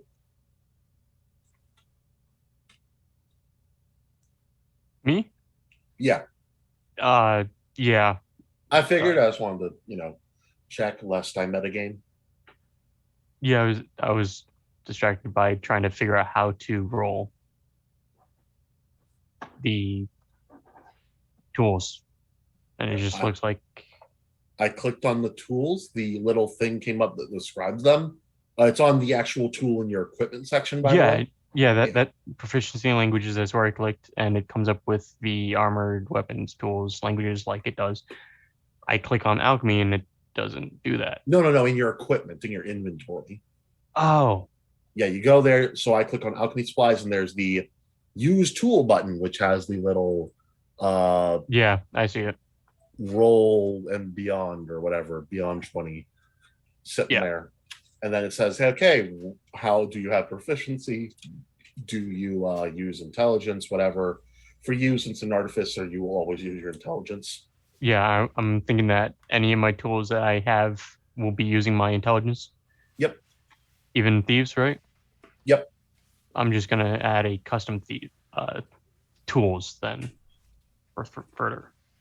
Since I can make any tools that I need on the fly. It just takes me an hour. True. All right, I'm back. So what? Welcome back. For? Huh? What did I roll that 19 for? What do you mean? You told me to roll a wisdom save. That was for Red. You sent it to me as a direct message. Was that? Oh shit! I'm sorry. I was supposed to be for everyone. I'm an idiot. Damn it! I was like, I did good. I got a 19. I want to keep that 19. Let me stop. Yeah. You are all about to head back to the mansion and probably nap when you get a mechanical bird inviting you to return to 12 Squad barracks. It is late. I should have. I'm about sick of these birds ruining my chance to get a rest. And what happened with the servant and the fruit? The servant goes there, reports back. The fruit's gone. I assumed as much. I'm gonna say with the wisdom save, actually. Humans shouldn't have been able to interact with that. That fruit was from the spirit world. They can't see it. Hollow took it. Maybe. Although that would mean the hollows came back, or some other group of hollows came back to that thing while you were gone. And as you remember, no one there can see the spiritual beings. Yeah, it's better to have the information than not. And he's kind of like, he definitely is like, oh, fuck. Yep.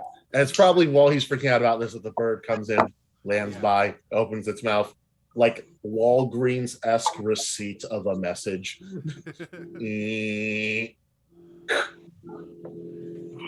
Hello. Please, if you are available, please come to 12 Squad. Oh yeah, and I definitely eat my fruit.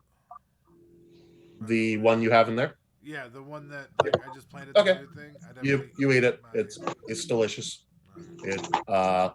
Yours is, it doesn't really have a flavor to it, but the texture is just pure, like you feel like you're swallowing water. It's that level of smooth. Alright. That's what's up. And yeah. Why do you have a lantern? Because he's putting him in his backyard so his kids can play at night. Like, Oh, okay. I'm sorry. I just saw a random lantern out of nowhere, and I'm like, the fuck, man? You sending us to the afterlife? But yeah. Yeah. Does anyone not go to 12 Squad? No, I'm gonna go. yeah, we I'm gotta going. go. I'm a little tight, but I'm going. Yeah. Valen? Yeah, no, I'm definitely going to 12 Oh yeah. He's You got all it. go, and the 12 Squad captain kind of ushers you all into a back room, which Jack instantly recognizes as the captain's quarters. Valen, you are aware of what captain's quarters usually look like. They are usually very comfortable, they are very nice, and have a few things that are there for the convenience of the captain. 12 captain's quarters has a bed mattress, a mattress on top of that mattress, and then nothing but experimentation tools around it. Yeah, that sounds about right. And you see a numerous selection of items around the area, including the Quincy bow, Quincy glove, and a in the middle of being made Shinigami cape. Ooh. I would like to ask him for the cape. Oh, it's not finished yet. We still I have make to my cape billow actually make it. under my thing, my Haori or whatever the fuck it's called. Yeah, So it looks like your Haori is getting punched around by something moving around in there. He just goes, I would make sure not to use that around more of the older captains, but I'm fine with it. I still haven't managed to get it to do that quite yet. Fortunately, I'll be able to wave it off as yet another one of my, what's the word everyone else uses? Inane inventions. And you all see a few other things scattered around the room. If anyone would like to, you can make an Arcana check, trying to figure out what they're supposed to be doing. You said Arcana? Oh yeah. Arcana. Hell yeah, I do. Yes, I do. Fuck yeah. Fuck. Jack, you recognize your spear. Oh yes, that Yeah. spear. Girl, the fuck Why is he out of keeping that. it here? You see it's currently surrounded by a bunch of tools that seem to just admittedly be moving on their own at the moment. How the fuck Which they are poking and prodding at it, moving it around, and does the God feral damn. wild child know? Just like, oh, I know everything that's going on in here. That's cool. I Red? have an innate knowledge of keto and whatnot. Red, make me a wisdom save at advantage. Add your D4. Oh shit. Oh yeah. As this is his next wisdom check. Right in, let me do that. Technically, it should have been used in the last one, but we plumb forgot. And I'm not going to be that guy. Well, I lost it. firmly forgot. Sometimes- Make another Like, check. if it was a big thing, yeah, Oh, with the shit. Zanpakuto. No. Oh, shit. Roll your D4. Go. Now, Roll. Yep. can't find it. There it is. Nope, that's 6. You're almost there. Oh no. I can roll one for you if you want. There it is. I don't think you want me to roll one for you. You got a 3. All right. Wonderful. I'm out here. 24. Goddamn. Starting with Shogata and Jack, you notice various items around the room. Show, you can see the tattered remains of other cloaks that have not worked at all. And you can also make out a strange headband with gems infused into it. And after it's not the Quincy gems, but after going through for a bit, you kind of piece together this is probably something that's meant to be worn obviously, which means its effect is likely subtle. Austin, you can see that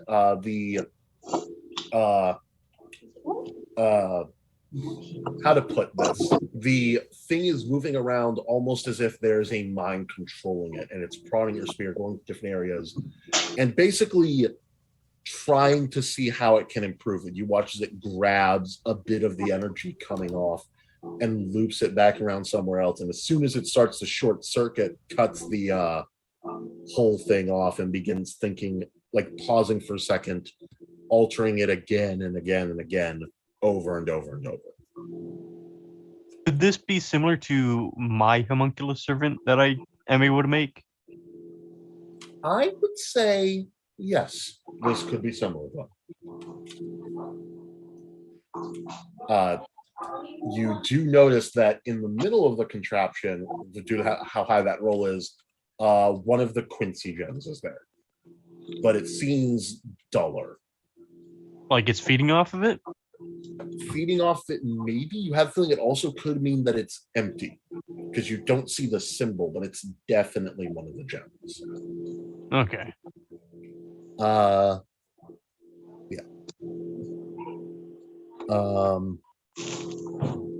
And as the thing is, it all seems to be sharpening it as well, and after a while it just kind of stops, gently lifts the thing, the spear, and puts it over on a wall that at first seems to be blank, but then pushes through what is obviously an illusion and hides it there. For Red, you're admittedly overwhelmed here. This is a lot of crap you don't understand. And then you just kind of look around, you see the Captain Zanpakuto on a wall open, and it takes you a second, then you realize his blade is shorter than it was when he used it last time. And you don't know what it is, but something deep inside of you, not related to the other thing at all, just a physical feeling of uncomfortability is coming from that blade. You also find your eyes darting towards his mechanical hand a lot. Cool. He turns, looks to you all, and goes, well, I have, as you can see, quite a few projects going on with the various objects. Which would you like to interact with? I have both the glove and the bow as well. Can I ask him about his Zanpakuto? It's making me real. You gotta role play out what you ask him, though.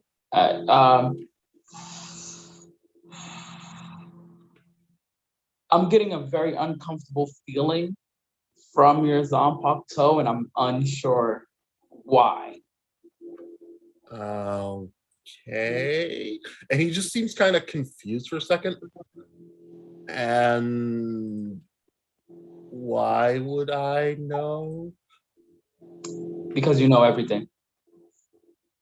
I wish. That would make my life a lot easier. And his hand just kind of is clacking around a bit.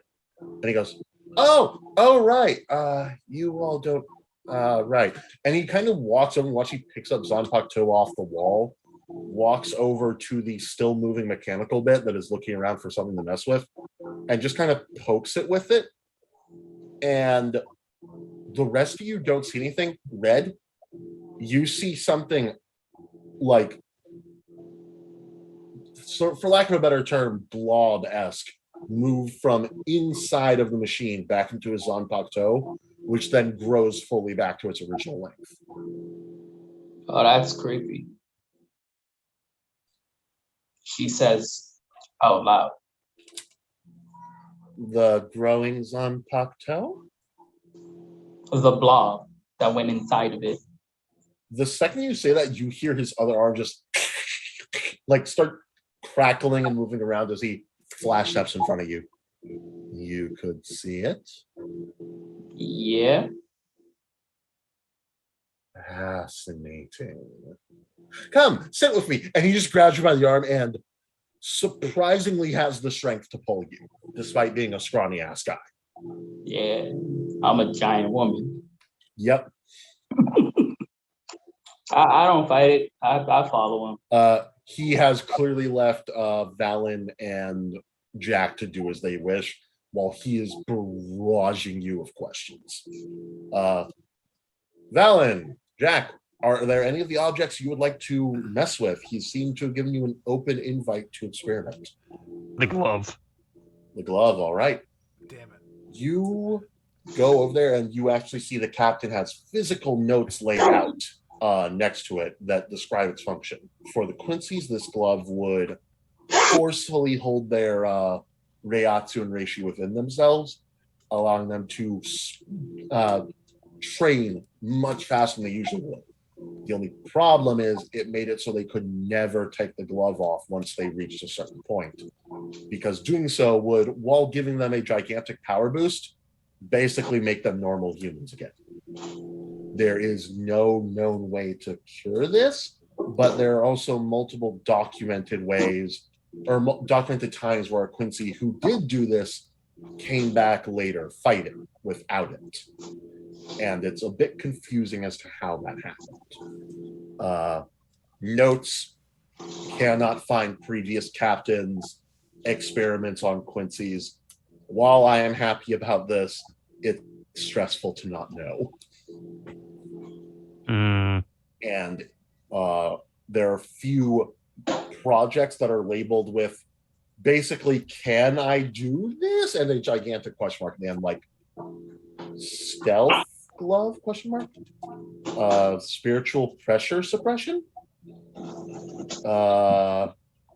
perhaps spell storage at cost of, or keto storage at cost of being able to regain magic,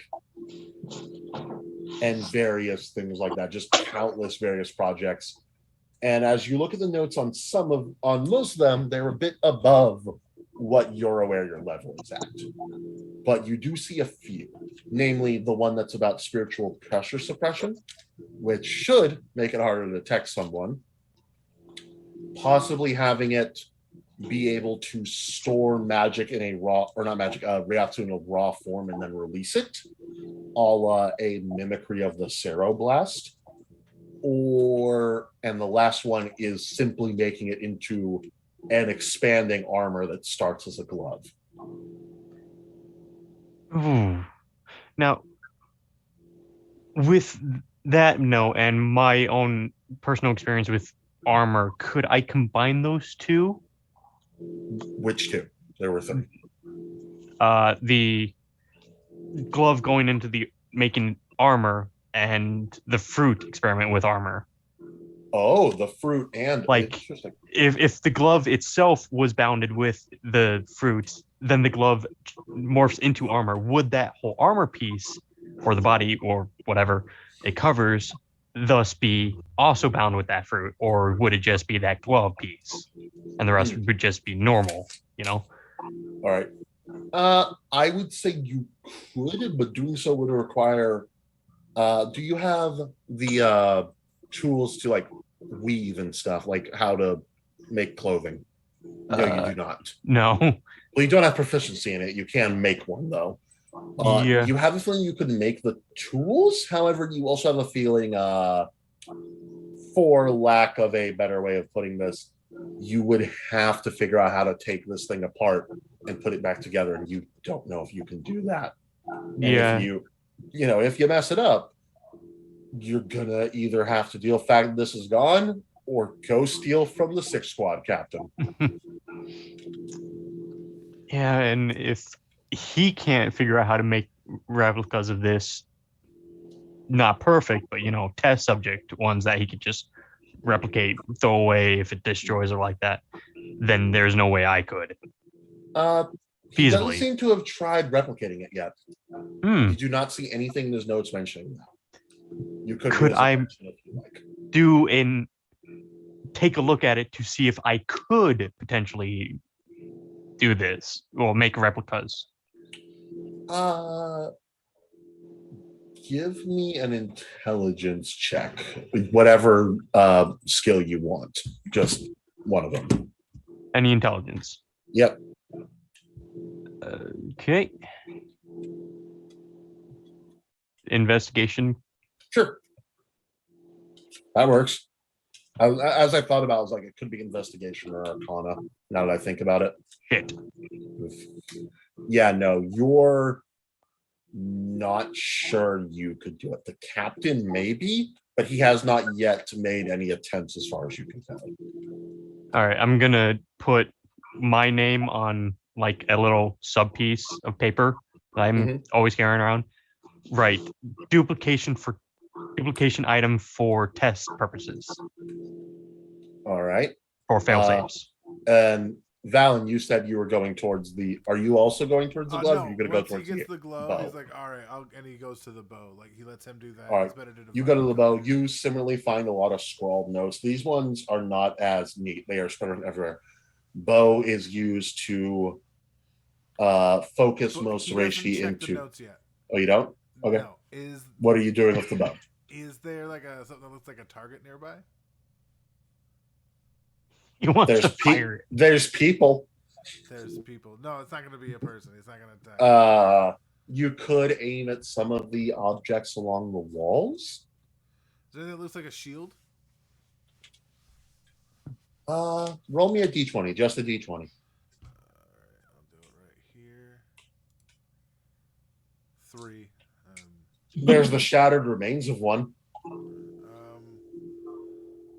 You're not sure if that's from a separate experiment or if he blew it up. All right, how much do you care if I blow something up? He says, kind of shouting out to the captain. And you're kind of hearing from behind. So you can see it. What color was it? Long pause. Looks towards you. Depends on what it is.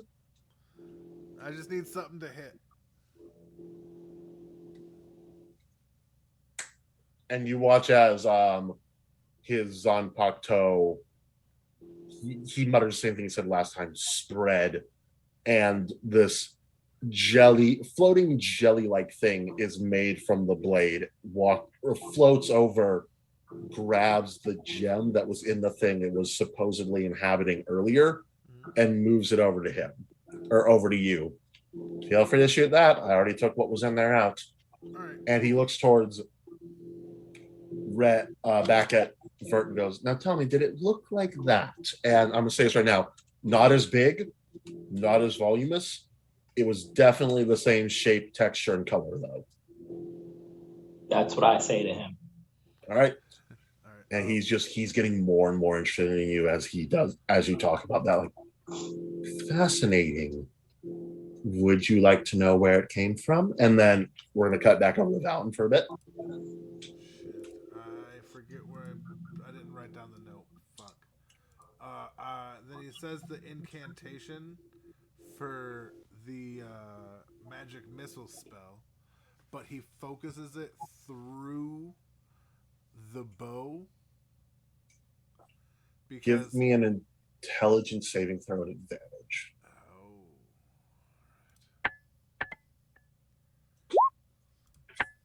All right. 19, yeah. All right. Yeah. No, you got it. What you're aiming at the gem, I assume? Yeah. Which I guess you just kind of throw into the air and then fire at. You do. The first dart hits it shatters. The second two go wide and because there's nothing there to hit anymore, and just kind of circle the area around themselves before hitting each other. All right. You have a feeling your spell could have destroyed those anyways. You're not sure if there was any difference there. But it did feel like something happened. But you're not sure if that was just you focusing it to a small area or if that was it actually doing something. Do you read the notes? Yeah, now I go over the notes. Yeah. Yet another Quincy training device. This is for Quincy's who cannot yet make their own reishi bow. This is there so they can focus all their reishi on their arrows instead, improving the strength and their accuracy. True Quincy's do not need these. Current projects are as follows. yet again, several of them are way above what you know how to do. Mhm. But the ones that stand out that you are pretty sure you can do are assist in aiming, increased, it's like lower average of, or increase average of damage, and then finally Quincy locator question mark.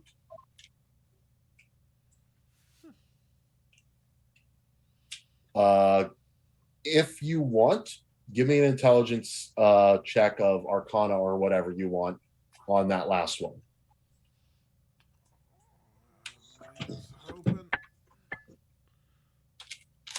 Fuck.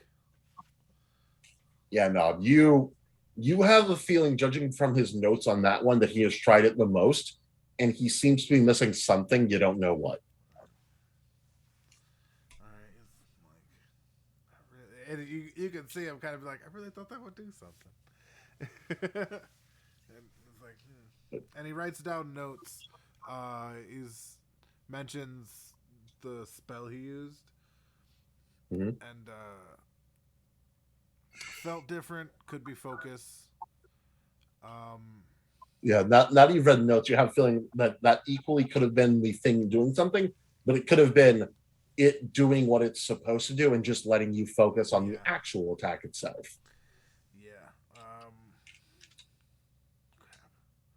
So yeah, he brings the bow over to the glove though. All right. As you do so, we're going to cut over to Vert. The captain has offered to tell you where or why that Zanpakuto is weird. I'm all for it. I need to know. He hands you the sword and tells you to break it at the hilt. I do so. How do you do so? With like our spell? Are you going to brute force this? Are you going to do you have any uses of your fire spirit left? I do have one more use of the fire spirit. Do you want to have the fire spirit break this thing? Yeah. Alrighty. All right, so I'm gonna hit it. First off, of course, expend the use and then have it appear roll damage, and then attack, roll damage. Okay.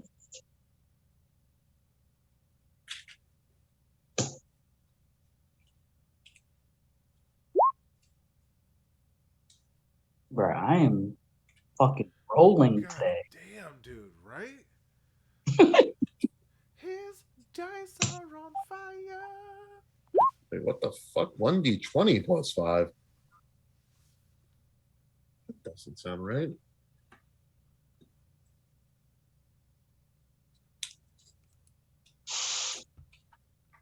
Hold on, I want to check that because that's a little more powerful than most things at this level. Features, class features.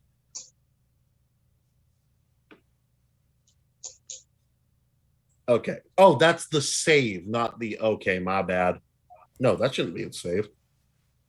Just Oh, that's to hit. Okay. Don't forget to also have the save go in. The save? 2d6. Yeah. It auto fails. Just roll 2d6 for fire damage. 2d6. Yes.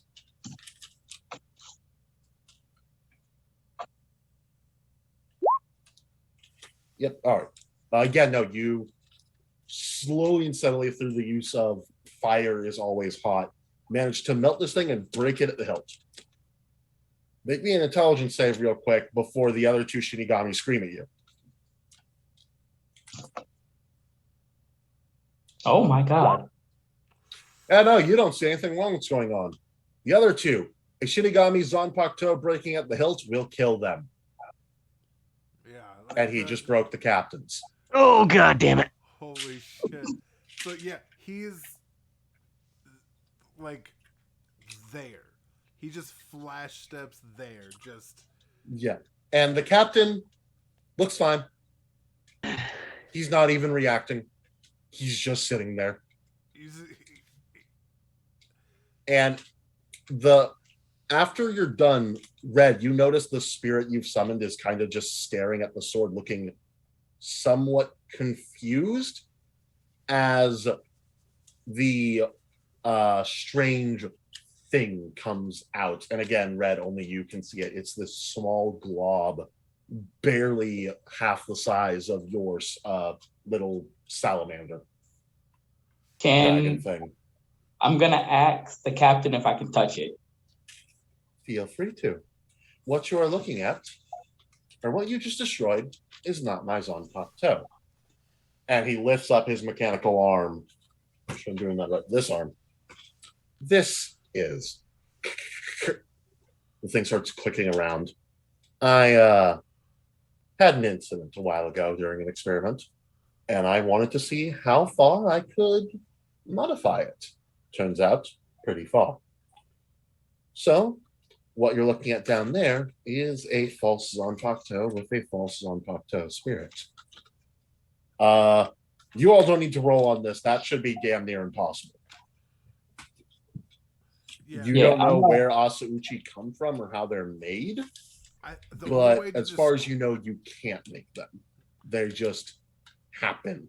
The only way to describe how Sho looks right now is if somebody was running while they were pooping and then stopped because they realized somebody was taking a picture. Like, just complete and utter, like, oh my, what the fuck? Everything's so bad right now. Like, that's the only way I can think to describe it. It is, its sole purpose really is to move around and help me in my various operations. As you've seen before, so long as it runs across something, it sends a signal to my actual Zanpakuto, which then relays the information to me, allowing me to understand things. It is able to basically run a full diagnostic on everything and then some the second it comes in contact with it. And I have one of these? Oh, no. I almost lost the other arm for doing this. And he holds up the flesh one. And I'm a captain. Yeah, I don't need it that bad. Yeah. Although, it's like, the fact that you can see it when it's not in its Shikai is very strange. People Everybody can't else can't see see it? Zanpakuto spirits, no. As far as you all know, the dragon is just staring at and talking to something that isn't there. He's just like, it's quite strange that you would be able to see Zanpakuto spirits at Yeah, all. my little homie can see it too. And she points at her fire spirit. That's even stranger. And you watch him go, would you be okay if I did a diagnostic on your spirit thing? Sure. Sweet. He picks up his sword, realizes it's broken, walks away for a bit. And he's very nonchalant about all the fact that A, it looked like he was almost killed. B, he has made his own Zanpakuto. C, apparently he's not supposed to do this. And D, there's a person here of unknown abilities, and he is usually much more loud when it comes to stuff like this. Word. Red, you see the spirit kind of just start moving around the area. It seems to have the ability to just float. You see it go over to the bow and the glove. You watch as it kind of stops above Austin's notes, floats away, floats by Austin's Zanpakuto, and then stops. And it's just sitting there for a while. Do you tell anyone this, or are you just watching? Yeah, I'm straight up snitching. Like play by play snitching. Austin, Vert is saying that there is something near your Zanpakuto, and it is staring at it, and it belongs to the captain. But also, you can't see it. I'm going to move I'm going to move it to the other side to see if, quote unquote, the thing follows it that I can't see. Oh yeah, according to Vert, because I'm assuming Vert just keeps talking. Yeah, it does. It just floats around. And it's like trailing a fixed distance behind your Zanpakuto. Vert's, I'm going to wait for Red to get back, actually. Yep. I'm right here. Oh, okay. Vert, eventually you just see it kind of seems to be not tilting because it's amorphous and blob-like, but it's kind of moving in a very specific pattern as if it's kind of circling itself as it's watching the Zanpakuto go around. After all, it moves away, gets near Shogata's, immediately fucking dashes towards you. It like stops for a second and then almost in fear runs towards you. Me or Shogata? To you. And it is right in your stomach. Just nope, it is not okay. Nope. I'm very confused as to what's happening right now. As after a while, the captain comes out with. So did he tell me he play by play still, right? Yeah. So you communicated that he ran the fuck away from Shogata's Zanpakutos. All right. Like it got near one of them, ran, got near the other one, ran faster. All right. Can I attempt to talk to it? Make me a wisdom saving throw. Or animal handling. Your choice. Let's see. I'm going to go with wisdom because it's higher. All right.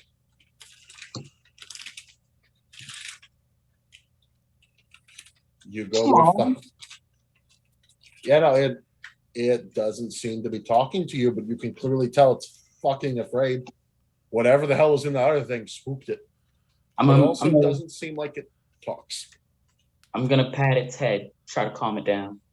As you do, it's like you expect it to be like as you pet it, but it kind of just softly moves like Jello, basically. Like fresh Jello, where it's like doing as you do so, and it kind of calms down a little, looks around, looks back at your dragon, and they just kind of stare at each other until the captain comes back. Does O'Shaughnessy or not? God damn it! Does Shogata react at all to what he's been told? Yeah, he basically he puts his hands on his he tries to let it sort he's very proud. He's like, I don't know what that was, but I didn't want that fucking thing around me, and the fact that he's just so happy with. I had a feeling he wouldn't. Yeah, he's yeah. So give me an intelligence save if you would like. Yeah, I'll do it. Remember, you have that D4 because you haven't done one yet. Actually, shit, you had your Arcana earlier that should have been added to when you were or intelligence save, but it didn't matter. Whatever, you still have it. Roll the D4. See how much more than 21 you can get. Right. Let's see if I can get to 25 and stay alive. Turns out no. Okay. You hear this. You hear this.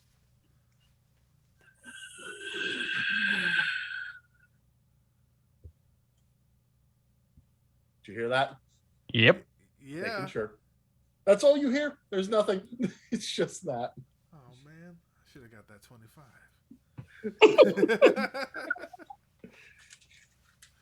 And it's just like, you don't know any intent on that. It's just very raspy breathing. Yeah, he's digging it. He's like, all right, Tom Waits, I feel you.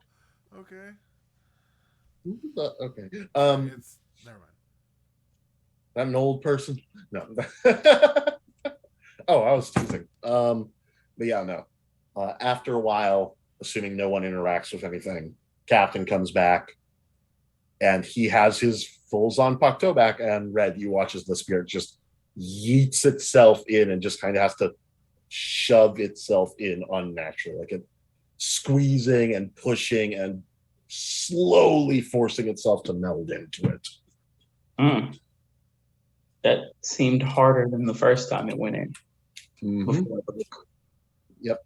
And you watch as he immediately goes, spread Shikai. The blade yet again turns to jelly and goes near your Zanpakuto Not Zanpakuto. Sorry, the The dragon spirit. spirit. Yeah. Actually, it does go toward your Zanpakuto first. Mhm. And you watch as the captain looks confused, and it just sits there for a few seconds. And as it's much bigger, all of you can see it now as this blob thing kind of bobs in place, staring at his Zanpakuto. Nods somewhat as it seems to form a strange head-like thing to bow, and then goes back towards your thing and then engulfs it. I need to make a Constitution saving throw. Okay. Wait, who did he bow to? Red's Zanpakuto. All right, and then tries to deep throat it. Oh Nah, my tries to goodness. deep throat the Oh, he didn't try anything. Oh baby. What's its HP? Its HP is Gone. 20. 20. Okay, let's hope this goes well.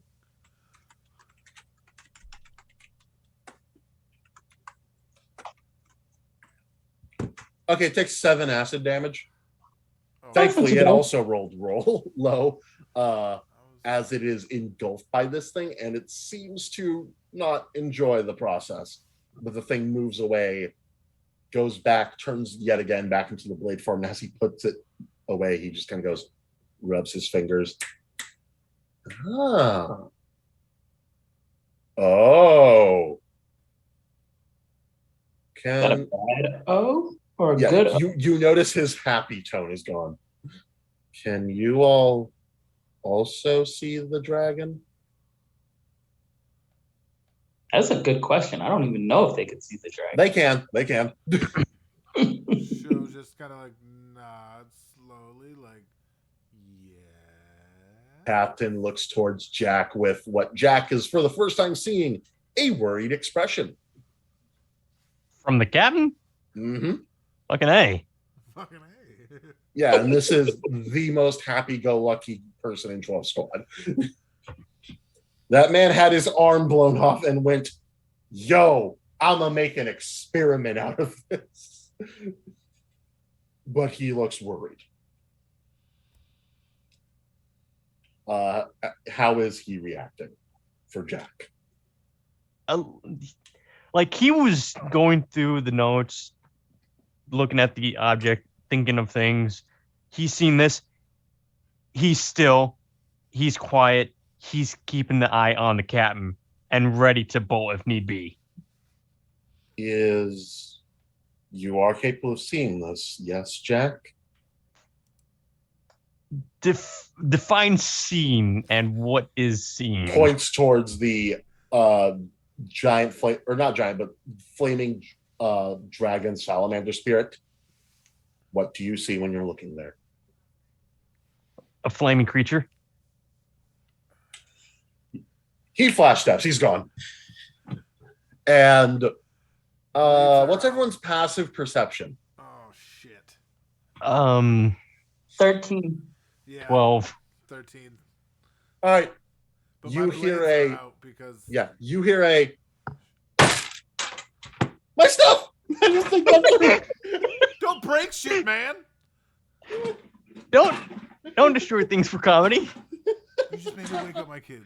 I was being dramatic and I went too far. We ain't rock stars to yeah, no. destroy like $100 worth of items. You hear a resounding metallic thud, and every window is now covered up. Uh, Blue lights turn on in the room, and the captain walks back in.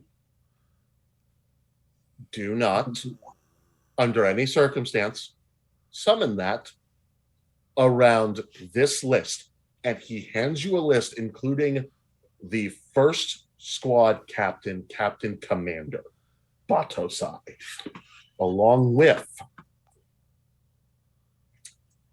Lieutenant of the First Division, Satoshi, Captain Madam Satori of Second Division. Going through here to find out all the other people. Captain Chosuke Kuroga, 4th Division.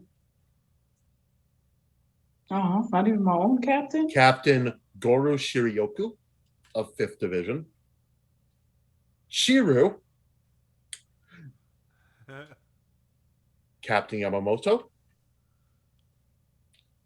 Captain Yamatoro, That's my daddy. Lieutenant of 7th Division Go Shirioku,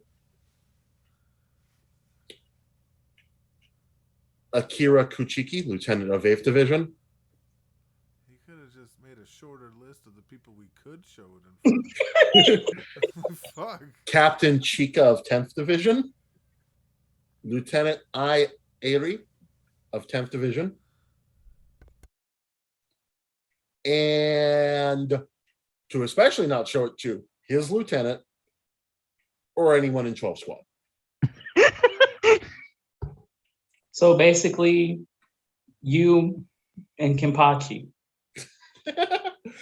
Him, Kenpachi, and any other Shinigami you know, such as the 2nd Squad Lieutenant, and most of them should be good. He seems to be listing the really, really old ones. To give you an idea, Captain Yamamoto, his lieutenant, and the 10th Squad captain are from around the time the unknown tragedy happened. That's how old these people are. And So Yoshimon goes, what you have summoned is a Zanpakuto spirit. Oh, With cool. no Zanpakuto, no master, no anything. In other words, as far as I can tell, you have made a Zanpakuto spirit. I'm nice. I don't know what everyone else will do about that. I think You could be killed. Show, You could be arrested. You could get a promotion, but I doubt that. Probably won't be good. I think Sho and Jack are kind of just looking at each other like, what the fucking fuck? Like, this is fucking crazy. Yep. And he's just like, you must be very careful when you summon this. You must make sure as little people know about it as possible. And you must absolutely make sure none of these people find out. Will do. All right. We are good. We are calm. We are calm. And you hear him getting back into his old voice as he breathes in and out for a second. Also, if anyone finds out, we never talked about this. And he unlocks everything. Yeah. Slowly. Should I unsummon the homie? If you wish, as long as he's not seen when you leave here. I'm gonna unsummon the homie just in case. Yeah, it just looks confused and then kind of just fades away. Pardon me. It is at this point he finally calms down and seems to listen to something. Snaps his fingers again, rubbing them together. And he's just like, I'm told one of you has added notes to my experiments. Yep. Yep. And they Both of you. Yeah. What are your ideas? And he seems to now be trying to distract himself from Vert. Like where Vert had his complete attention earlier, he is nope. He is treating Vert's existence more seriously than he is the fact that he has Quincy objects. Jesus. All right. Yeah, I'm gonna let. He's like, I'll just let him go. Like, he's just like realize like his note is stupid. But so I'll let him go first. All right, and he looks towards Jack. So I did a recorded, but off the books experiment with the fruit to infuse it into armor. I was wondering if we could combine that with your idea of the glove forming into armor, and if that would affect the whole armor piece or just the glove piece. So. And you need duplicates? Yeah, that's the point of this, because if you can't do it, hell if I can't, and I don't want to destroy this thing. 3 days, and I'll have more than enough for you to use. Nice. All right, wonderful. Now, turn towards Alan. What was your note? All right. I'm gonna try a sleight of hand to look like I'm looking for the note, but really I'm just gonna like crumple it up. All right, make a sleight of hand check. Because he realized after the fact that it's kind of stupid. To that's I think I did okay. You do it, and he seems to be buying it until you drop the crumpled note. He doesn't drop it. Like he like just keeps it in his No, I'm hand. saying he's, and then it's just that moment of he looks down at the note and is gonna go try to pick it up. Eats it. You grab it from his hand and eat it. Okay. Sorry, hold on. And just making super severe eye contact about it. Just You're trying to be the captain in Speed. Reaches over he's trying to towards the wall. surprise him. It's a Yeah, surprise. you see him walk over towards the wall where he put the spear in earlier, like genuinely, like you're being weird. Oh, that bad of a note? He just goes. All right. Well, there went that avenue. However, I would like to do something. Oh, sorry.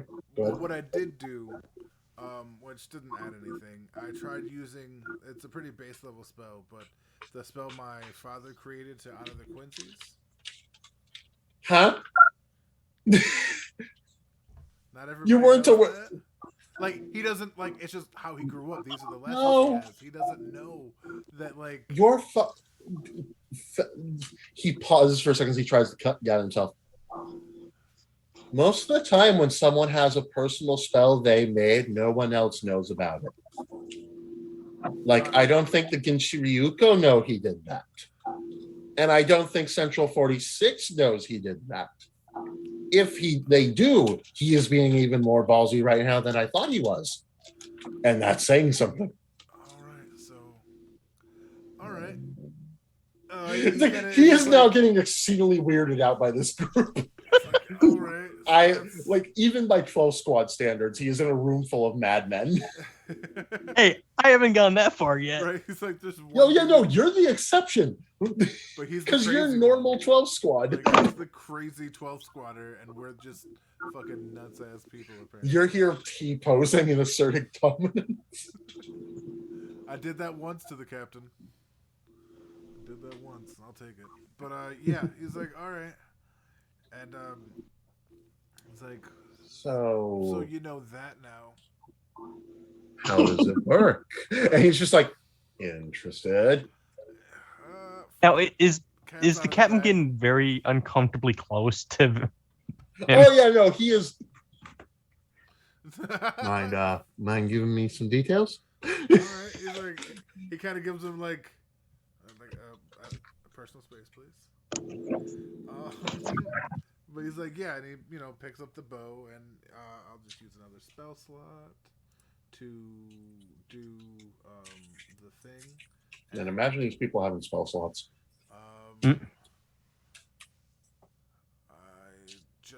I'm curious. Part of me wants to like shoot them at him, but like he's like, do it. I need a target. Do it. Yeah, fuck it. He's like, he like takes like a couple steps away, like 5 or 10, and then turns around and fires, like just aims and then fires. And oh, that's what we're doing. And as you fire, you watch the flash steps away. Yeah. And the lances continue to follow him, and he's like, oh.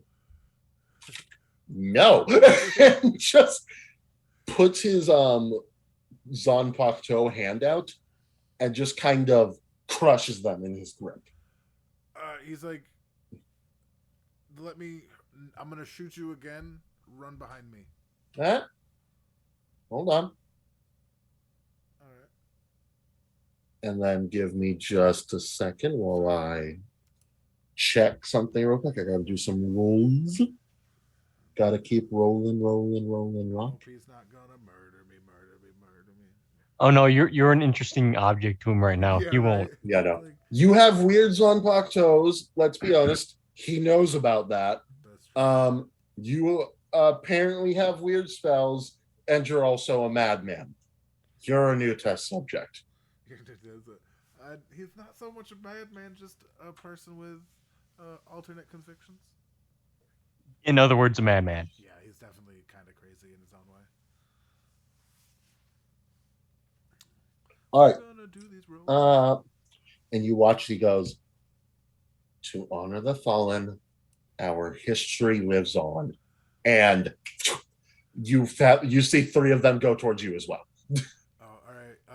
Then I use reaction to cast shield, and obviously just block them. You see him put up Yep. an incantation, and it's in, we'll say for now it's something in German that nobody can make out until we actually come up with one. So it's like Schlugen, Fliegen, Schlagen, Gogen. 9. It's just no. The incantation is no. Right, and yeah, and it creates a shield. Yeah, then all of them just kind of chink off. Fascinating. And this seems to be a more brutish mimicry. Or, no, not brutish. Wasteful mimicry of Quincy arrows. Fascinating. Now then. And you watch he starts walking forward. He is very clearly like at first he's going towards where the bow was, realizes it isn't there, and it's like, all right, you have it. Yeah. Or wait, did you use the bow or you just cast Yeah, no, spell? he used the bow to shoot him and never put it back. And then Okay. he cast the spell, he used his other hand, like not the bow. Okay. To shoot And then he's gonna walk over and like put his hand out for the hands bow. him the bow. But like, Thank you. yeah, it's like the most tension-filled handoff though. You holds it. You like- watch as he puts his other hand out like he's gonna cast a spell, but he's not doing anything. It's just His hand was already like on his sword, like I'm dead, but I'm gonna do something. Like I don't. pulls his hand away and then goes and looks over some of his notes again. All right. Let's see.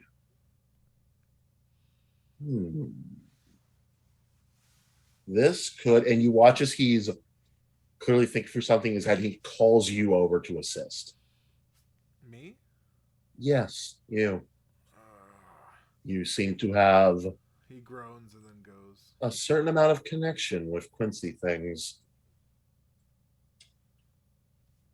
And I would like you to make an Arcana check at advantage, as he's going to walk you through doing the thing he was going to do. Oh shit! All right, Arcana. Advantage. All right. That's much better. All right. You begin tinkering with this thing and walking through certain steps as he basically lays out the plan he had done before that didn't seem to be working.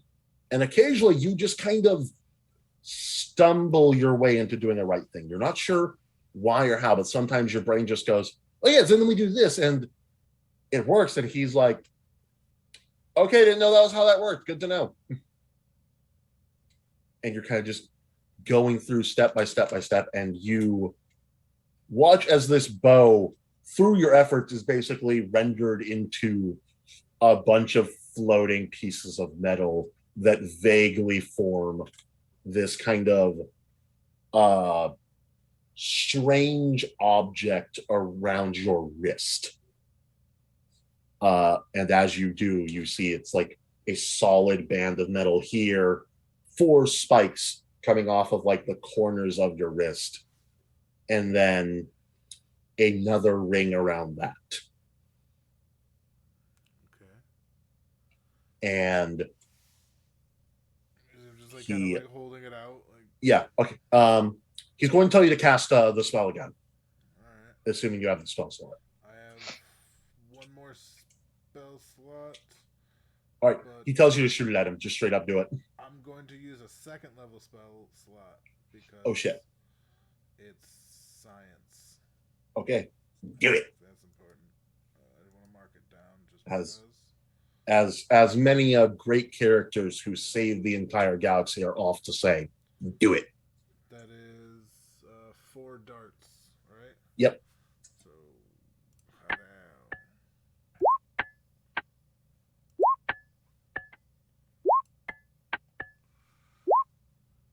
Not All right. bad. Not bad at all. Wait, isn't it 3 plus 1? Hold on. Yeah, each dart does 1d4 plus 1. I think he's talking. Yeah, 3, so it's 4 in total for the upcast spell. So, yep, 1, 2, 3, 4. You do it. You watch as they hit him, and he lets them hit him. They don't seem to do much. As they get closer and closer, they just kind of start to fade and break apart as they get closer to this man who clearly has a lot more Ryatsu than most things you fought due to being a captain. And they hit him, and he's kind of like, perfect. What you have there is a ring that has now been made from the remains of that. To put it simply, it has lowered the average amount of damage you do when casting spells through it specifically. TLDR, reroll 1 and 2s on damage when casting a spell. Okay. And you watch as he kind of sits up and goes, however, I am more than willing to trade that for the sake of A, mass production to better improve society as a whole, and B, in exchange for one of my other items around here that I feel you'd enjoy. Yeah, he hands the ring back. He's like, yeah, no, that's fine. All right. Thank you. And he moves his hand over. It's gone. Yeah, he's like, I'm all for the advancement of Soul Society. Like, he's, as much as, like, he is, like, a madman, he's still, like, very much, like, a part of Soul Society's ruling house. You watch as he takes the circlet off the wall and just kind of hands it to you. All right. I have a feeling you'll enjoy this one more. It's not exactly practical. It's one of my more inane ones, but and as you put it on, who do you look at first? We'll say him. It'd have to be him because I'm looking at him. All right. You hear the song "She Blinded Me with Science" playing in your head. All right. The item reveals the thoughts of those around you, but only through musical songs. Yeah, no, he takes only it through real music. Fast. He's like, human world music is not my cup of tea. I prefer the koto. Thank you. What's that? Like, he's like, I prefer the koto. Thank you. That's I can modify that for you. No, it's fine. You can. He's like, I don't. All right. He's basically trying to be like, I don't want your trash. Damn. Okay, you don't got to be like that. He's like a fucking noble. There's gonna be times where like that shit comes out. and if it's a time, to be fair, it is a very nice circlet. Yeah, it can be. Right. But he's a bougie, picky ass person when the time comes. Like it's. All right. Is there anything else you'd like in exchange? I have quite a few items around here. He just smiles. IOUs.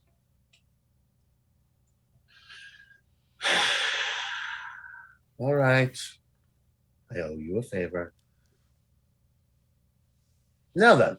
And he looks towards the rest of the group and goes, I believe that's more than enough for today. It is getting late, and I assume you all need rest. And, of course, none of this happened, yada, yada, yada, stereotypical don't tell anyone stuff. By the way, it's the 48, right? Or the 46? 46. The 46 will talk to us later about the incident. So, what do we say? Be blindingly truthful about the entire event on the mission and coming back, and how the captain took the items away from you. Don't talk about anything after that. It has nothing to do with the case. Let Vert explain it too. They do not want to hear her talk. They will just tell her to shut up and move on to him.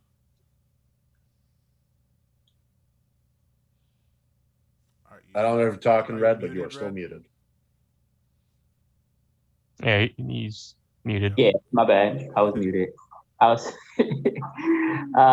basically she was just saying if they're asking you questions, she's pretty sure they already know the answers to them. That's a fair assumption. This would be less of a test of what you're saying and more what you're saying against whoever else they're testifying you against, and also making sure you're being truthful. You are, of course, within your rights to throw Captain Yamamoto under the bus, so to speak. I believe that's how the saying goes. Or you are also equally... I know. You are also not required to do so and can just answer honestly what happened, but I do not recommend lying. It will not go well. But you can always just refer to what happened up until the point he took them and nothing else. Are we all leaving? You're free to if you wish. I have several things to do. Oh, okay. Sorry. Are you guys leaving? Yes. All right. Austin? Yeah, sorry.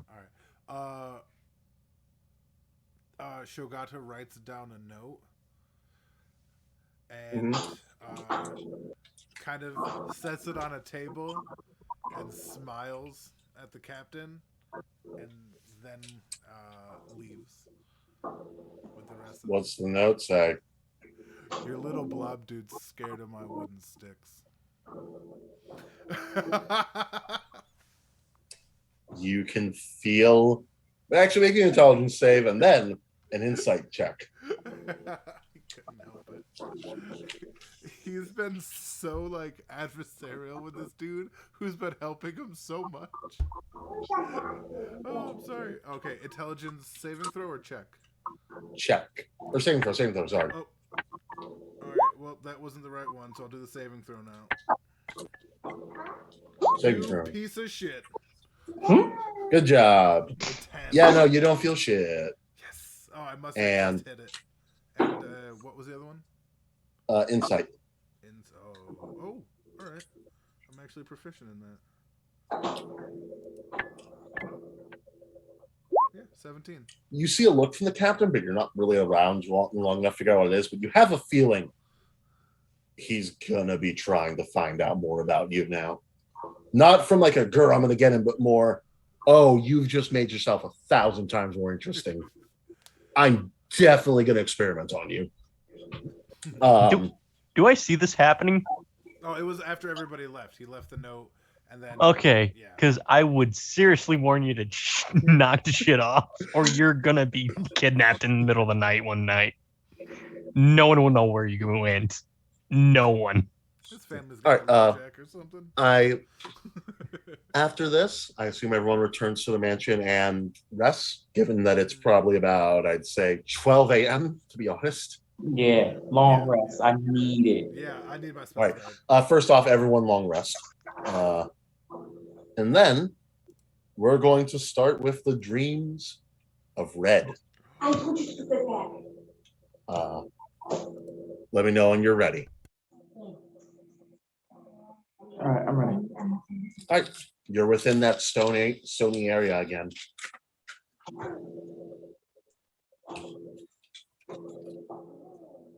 The stony kingdom that you found yourself in your last dream. Word.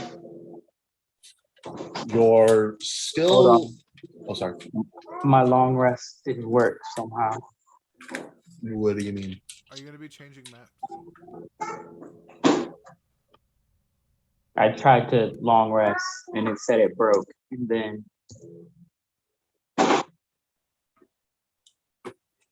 There we go. All right, I'm all set. All right, I'm ready now. All right. You're yet again within. Yeah, we should be at the. Oh, sorry, at the mansion. And then we're going to switch over to what his spirit looks like. You last time you remember falling down a chasm in order to find that weird dragon girl from earlier. Mhm. You're not sure if there's another way down. What would you like to do?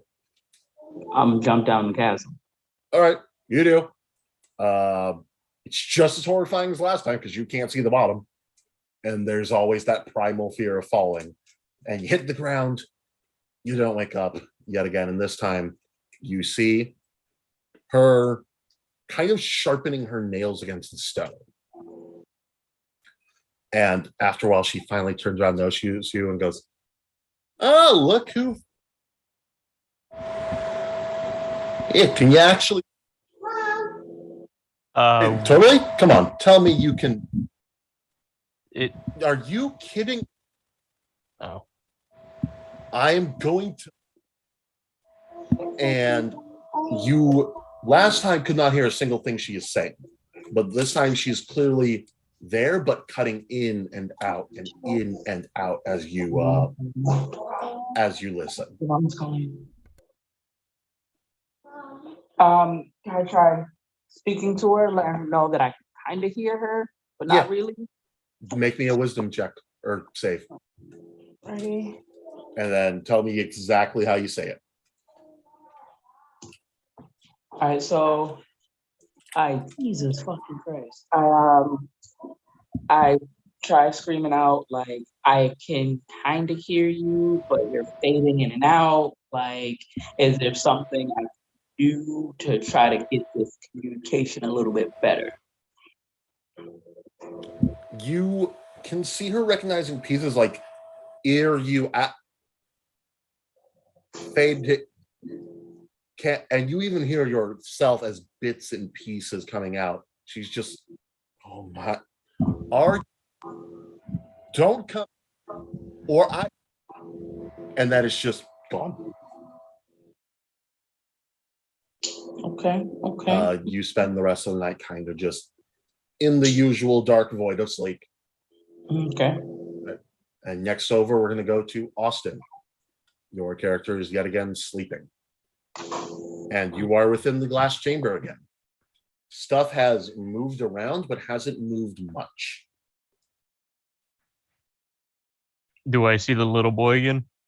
And you do. If you turn around, you see him standing right there, kind of looking at you, ever depressed / hopeless.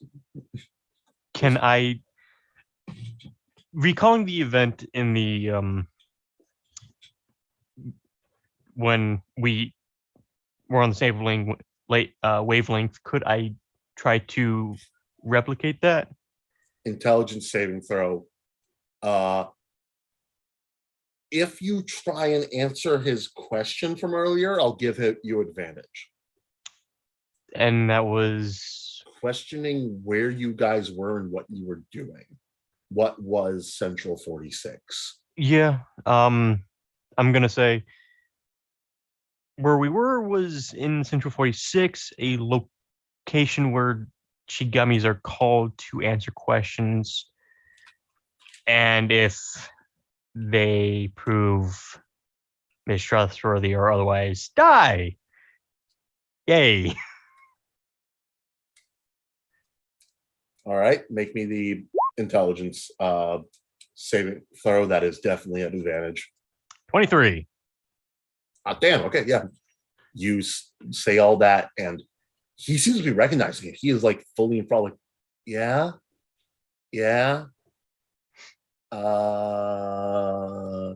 And you can also hear his audio, like, or not audio, his voice fading in and out, but he seems like aware of it, and he's trying to move around. He's like, well,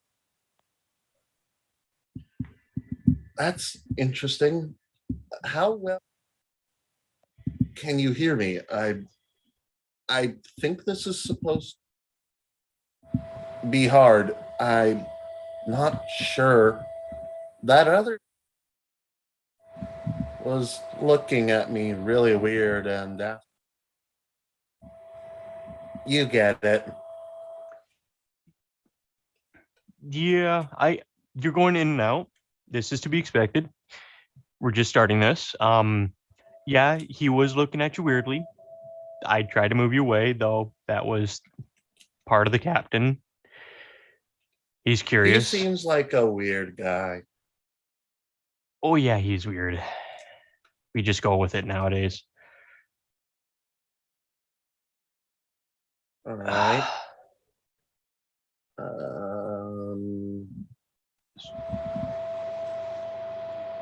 My name is. Did you hear? Name part, no. We're gonna work on that. Bet it's too early. We'll take this one step at a time. All right. Can we do anything? And like the second he questions that, the entire dream fades. Damn it.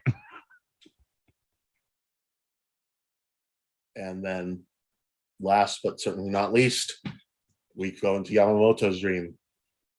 The Shogata, you are yet again in the temple, strange and mixed as it is. And the presence is already there behind you. And now you get to actually see what your Zanpakuto looks like. That is what's looking down at you. As per usual, it seems that its fabrics are moving, moving around it, and you finally hear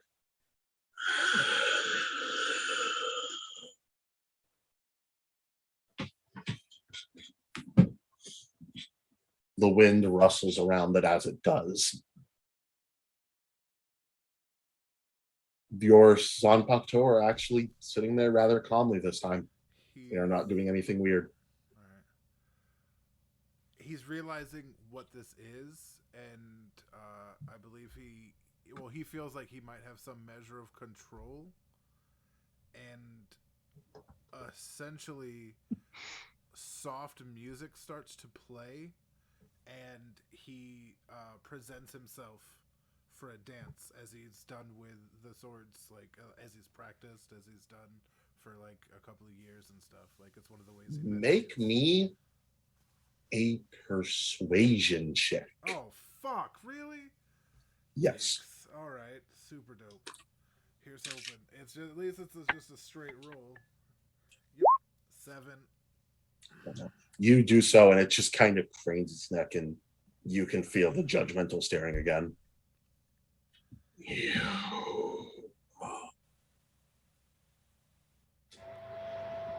have you and what we go back to beginning.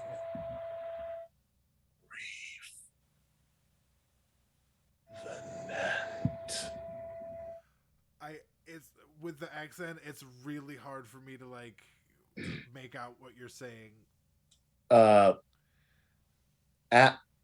Like, I think the first one was you assume much. All right. Have 10 our cov go back orge hour, and then it cuts. And if you want, make an intelligence save real quick. Yes. To try and hold on to this. What did I roll? Was it good? Yep. 14. All right. Yeah.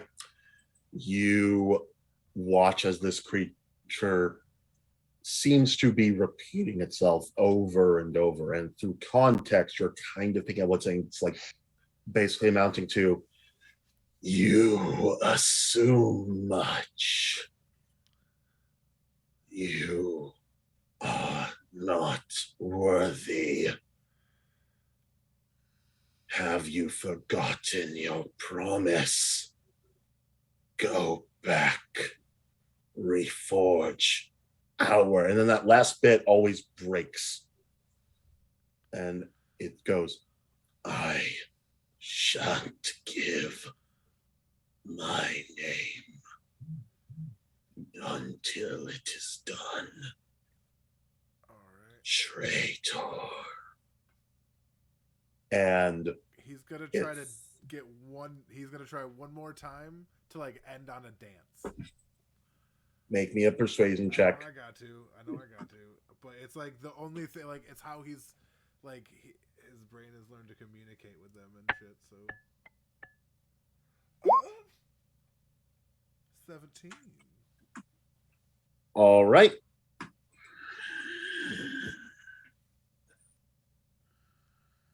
You're small. And you realize there's kind of a practical thing stopping you from dancing at the moment. And you watch as its tail shifts around, the tip of it being the size of you, Oh shit. arcing in front of you, almost like kind of a handshake, basically. Yeah, he dances It's with the tail. the only thing he can do. And as you do, it just kind of sits there. You see it, the only thing really to show where its head is leaning, the disc on its head moving around and around. And I need you to do me a favor, make another intelligence saving throw. Oh god. This one at advantage. Oh, all right. Advantage. Shies and poopas. Okay, 21. All right, give me just a second as I mess with stuff. Your Zanpakuto disappears at one point. All that's there is the tip of the tail you are dancing with. Do you keep dancing? What feeling do I get when it leaves? Is it like a foreboding, like I've lost something, or it feels like the ground has fallen out beneath you, but you are not falling. It's like you're watching something else fall. Something is changing. There is a shift. You're not sure if it's good or bad. But you do know it did willingly join this dance. You at least know that. And then if it willingly joined the dance, then I'll continue dancing. All right. And eventually, as you finish the dance, you look up and see it has now changed into this long, lanky limbed creature, several arms arching out from its back. The tattered cloth has formed into this shroud draping over the head you have still yet to see. And as you finish with a bow and look up at this, you see a crown form around it. One eye looking down at you as three spikes jut up, and suddenly you notice the cathedral-esque temple around you has changed completely, with three large pillars surrounding it as it looks down. You bring back unfortunate. And yet again, it continues. Muted, you can barely make out. It's coming yet again as and then finally stops. I'm watching. You have still yet to earn my name, traitor. But the path is not impossible. The last thing he says before he wakes up, you're a beast man.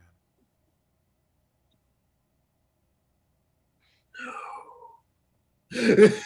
Is what you hear. Just, it's not a no of you're an idiot, it's a no of close but wrong. Oh shit. Actually, no, you just hear close. All right. And you awaken. You've apparently been dancing with your swords in your sleep.